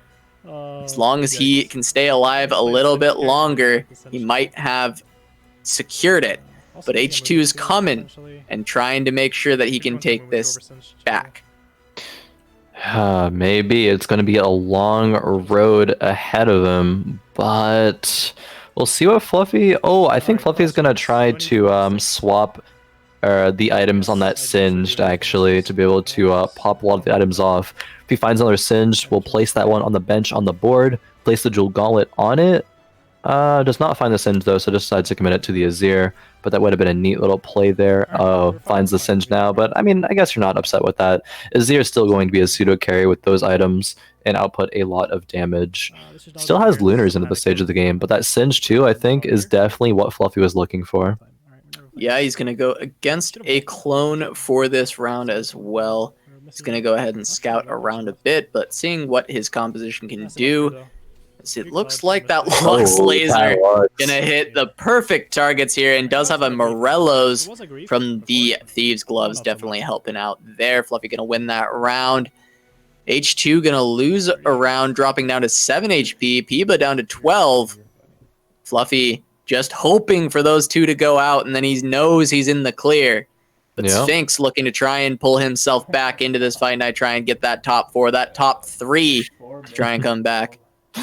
Oh man, Sphinx, yeah, highlighting his cursor over that Singe, the 3 item Singe, looking like a menace here. Someone has found some 3 stars. It's H2 here, finding 3-star Rek'Sai, has the Skarner, and the Kog'Maw as well. Yeah, H2 versus Sphinx here. Yeah, we'll have to see. I mean, does have the 3 tier 3s, does have poison in, not with the Singed as you would hope, but has a Twitch in the corner, trying to do a little bit of damage. He's gonna eat the Nautilus ulti, so this Kog'Maw is gonna stay alive a little bit longer, but the Pyroclasm is gonna take him down. I don't know if H2 is probably gonna fall here. It's just a Nocturne remaining, so H2 gonna fall in, I believe, 4th place unless Impeeba went down, but no, Impeeba dropped to 1 HP, 5th place. Sorry. We have Dragon Round coming up, and a couple more items gonna make some changes here. Yeah, we have a death cap from Sphinx here. Not really a great unit to be able to put that on. Might either throw that on the, I don't know, Kiana, I suppose. Might be just the best unit to throw that on right now. Brand is already 3 items, 3 good items at that as well. But yeah, Sphinx top of the lobby here. This transition has worked out. Is able to get a solid Ocean Mage comp here. Still is running Mountain with that Kiana and Malphite. Deciding who wants to put this death cap on. I'm actually curious to see what goes on here. Maybe thinking of Karma as well. I believe it will buff the shield number that Karma shields for on that brand there. Not considering Kiana though. Maybe either Malphite or Karma. I think Karma's a solid pick though, and it looks like it's what Sphinx is leaning towards. Yeah. Yeah, just get some fat shields on this brand. That is his win condition, of course. Going against Fluffy, does have that Dragon Claw on the Singe, going to help keep it alive as these Pyroclasts get cast, and they're going out. And the Azir, of course, going directly on top of the brand. Looks like Fluffy will very likely take this round as the carry is already down for Sphinx. There's no Pyroclasms bouncing around left over. Just going to get a tidal wave, but that doesn't do pretty much any damage at all. It's just there for the crowd control, so Sphinx going to lose that round. Fluffy staying alive, fully transitioned into this Singed as his main carry. Yeah, Peeba also going down there, yeah. In 4th place running. Ooh, with the 6 lights? There's someone with the lights. You know, lights have not abandoned us fully. Tarek 2 and Zed 2, however. This is a strong looking composition. I wonder if it can actually contest the compositions of Fluffy and Sphinx here. I'm not sure. I'd be curious to see that, though, into the next round here. Yeah, absolutely. I mean, having that light Zed as well as the light Azir as the carries in the back line, definitely looking very powerful. Going against Fluffy right now, Big Lux Laser going to hit quite a few primary targets as the Singe runs through. The Tarek does not get that ultimate down. That would have been huge. Definitely would have turned the tides. But the Yorick staying alive in the middle, going to kill off most of these units here. And Singed is just doing his very best. But there are too many summons. But that's just all it was summons. And Fluffy's going to take virtually no damage. Almost none there. Ooh, the Electric Lux actually from running. Is this going to be a pivot into electrics? That is a Zed Light 2. Maybe considering selling that Karma? We'll take out Mystics if he does so, though. Maybe sells the Azir? That would take out Summoners. It just keeps it on the bench for now, I think. Isn't actually looking to do that. But running is on a 2-win streak here. Facing against Sphinx's clone. Zephyr is the Zed, though. Yeah, definitely going to slow him down. The big Tarek ultimate's actually going to go down this time, which is a huge boon, but that's a massive final spark across the entire team. Zed in the backline getting stunned up by the Kiana, getting knocked up, can't quite do anything, but it's not going to matter as the Yorick runs through the rest of the composition. Yeah. As Sphinx loses another round to Fluffy. And Fluffy's Singed is really causing problems for both of these opponents. Definitely. Running, though, maybe is able to kind of hold on this game. Has kind of been, we haven't been, checking upon him that much throughout the game. But, I mean, there's a light player, so chances are it's going to be strong and going to make it to late game. And running has done just that and is still win streaking as well. I wonder if running is able to find 4 electrics. If he will, at that point, decide to play them. The Zed's doing a lot of damage. It's being one of the last ones alive into some of these fights. That's a triple item Yorick, obviously, which is carrying a lot of weight here. But will the Azir be able to do it alongside the Zed as well without the electric? It has been working out so far, but can that continue? Yeah, we're going to have to see as Sphinx goes into this fight against running. Ooh. That's a really good Zephyr onto the Azir, going to slow down a lot of the damage. Tarek ultimate does barely get off as that final spark comes across. The Yorick in the middle, we can see, just keeps healing up. The GA still not proccing. Finally going to get lasered down, and we're going to see the respawn. No, I guess it had gone earlier, But now that the Azir is out, we see these Sand Soldiers going across. That final spark goes in the wrong direction. Now we just have Yorick Ghoulies going on to the Lux, and I think they were able to take her down. And Sphinx is going to live on 1 HP because no units survived. It was just ghouls. So Sphinx still hanging on by a thread, is running on this win streak, trying to give the rest a run for their money as he's going for the victory here. Yeah, man, 4 win streak from running here. You know, I was curious to see if this composition could match up against the dominant or seemingly dominant ones of Sphinx and Fluffy, and it looks like that it indeed can. Sphinx, though, they're hitting a Lux too. That's, I mean, that's an upgrade. Generally an upgrade when we see that one. Indeed. Yeah, we see the Zed get on the back line here again. Oh, the Terror Cult didn't go off, actually. Running could be in trouble. That's huge. Actually massive, as we do see the Janna ult pushing them off of this Azir, and he's still able to stay alive. The Jeweled Gauntlet in the back, but the Zed finally gets into this fight here, and it looks like Running's still going to win this round. The Singe still causing problems, but not enough. Sorry, continue the point you were going off on, but that fight was so incredibly close. Yeah, no, that was crazy. Yeah, Sphinxing that Lux too as well, able to I guess stabilize at this portion of the late game. Kind of weird to say this player is stabilizing, but when there are a couple others left, I mean, these players are also fighting for placements here as well. There's a 4 Cloud on the side of Fluffy here, picks up that Singed. I mean, can't really go Singed 3 here probably, but needs 1 more Lux as well to get that Lux 2. Some good items in Lux this round with the Thieves' Gloves, but unfortunately is just a PvE round. Hopefully we'll also get some good items into the next round as well. Ionic Spark, not maybe a great item here, is okay though. Janna 2. Oh yeah, Singe 3 incoming. 3. I don't know about that one. Is rolling for the Lux or the Nami. 1 more roll. Finds Nami, sells the Lux here. I like that. I like that play. Ionic goes on what here? Maybe the Leona, maybe the Nami for a little bit extra damage. I mean, Nami's damage was nerfed though. Yeah, I mean, the wave definitely does not do pretty much any damage at this point. So within 3 hexes, you probably would want to go for a frontliner, unless you're looking to just stop the assassins diving in. But Sphinx is just trying to hang on a little bit longer. The Singed running through his entire comp. It's definitely hard to see who is going to come out on top here as that Pyroclasm gets into the back line. And 1 more is cast by the Brand. That might be able to do it, but no, the Singe is still alive. Can Nami kite this one out? But Singe cannot be disabled, cannot be dissuaded as he runs over Sphinx, taking him down. Yorick attacking so fast looks hilarious, but gonna go through and win that round against the clone. Now we have Running versus Fluffy, trying to take the first place in this game. Yeah, Running securing a first place here is actually really important for his placements, I believe. I think Fluffy has all but secured first place overall tonight, but still an impactful result nonetheless for Running. Trying to play it as such as well. Wants to move everything last second to dodge the Zephyr. Is there a Zephyr? Oh yeah, there is one on the front line actually. Hits the Taric.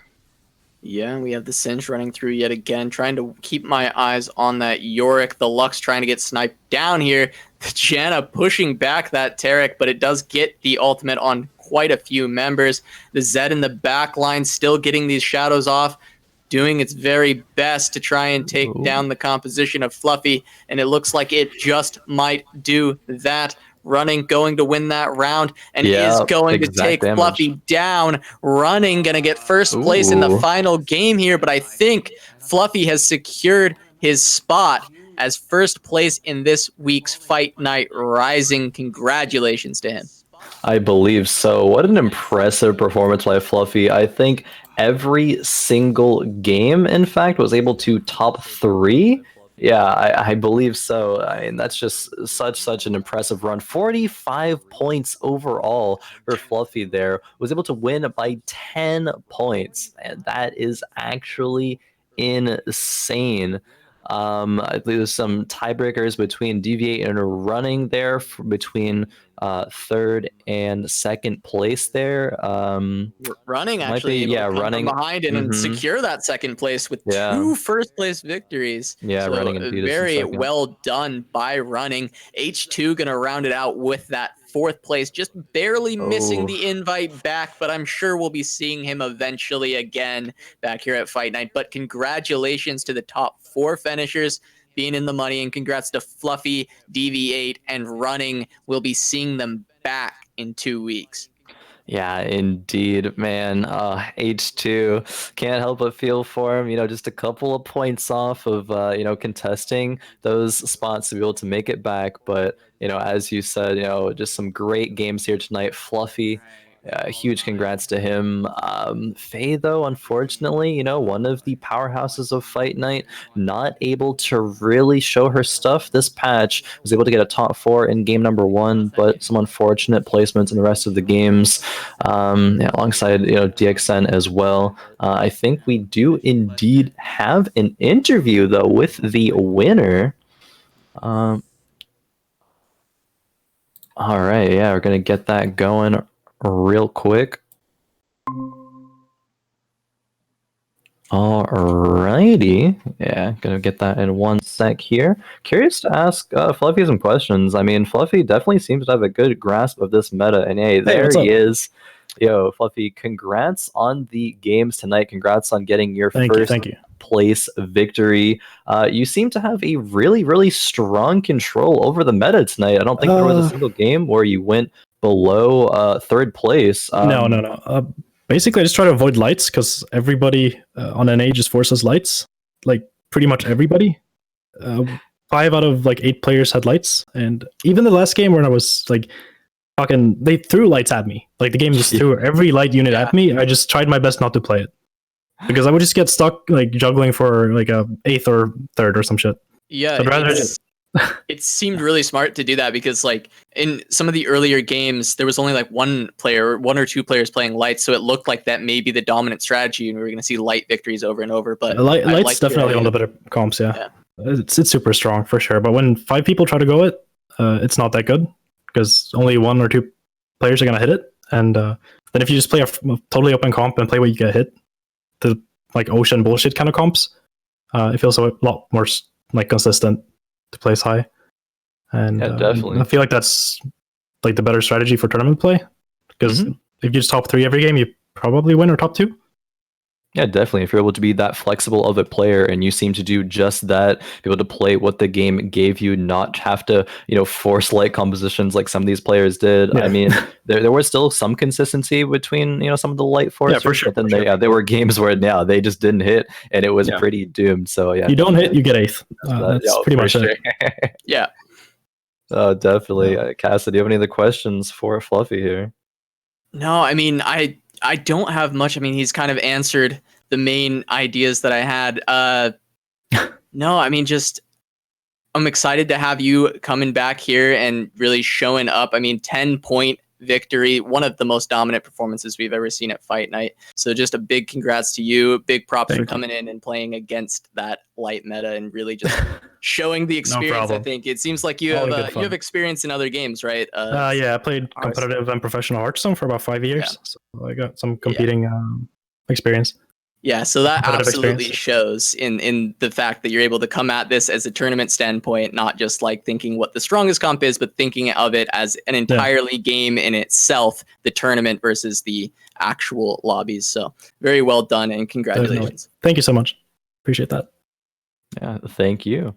And that will wrap it up, I believe, for tonight here on Fight Night Rising. We have our 3 qualifiers for in 2 weeks from now. These are some great games. Congrats again to Fluffy and the rest of the top 3 and 4 finishers. I believe that about wraps it up. Yeah, Fluffy, DVA, and Running qualifying for next week. Casa, sign us off here tonight. Yeah, thank you guys so much for coming out, watching Giant Slayer TV, watching Fight Night Rising. Jesus. All right, so we'll catch you guys in 2 weeks. Peace out.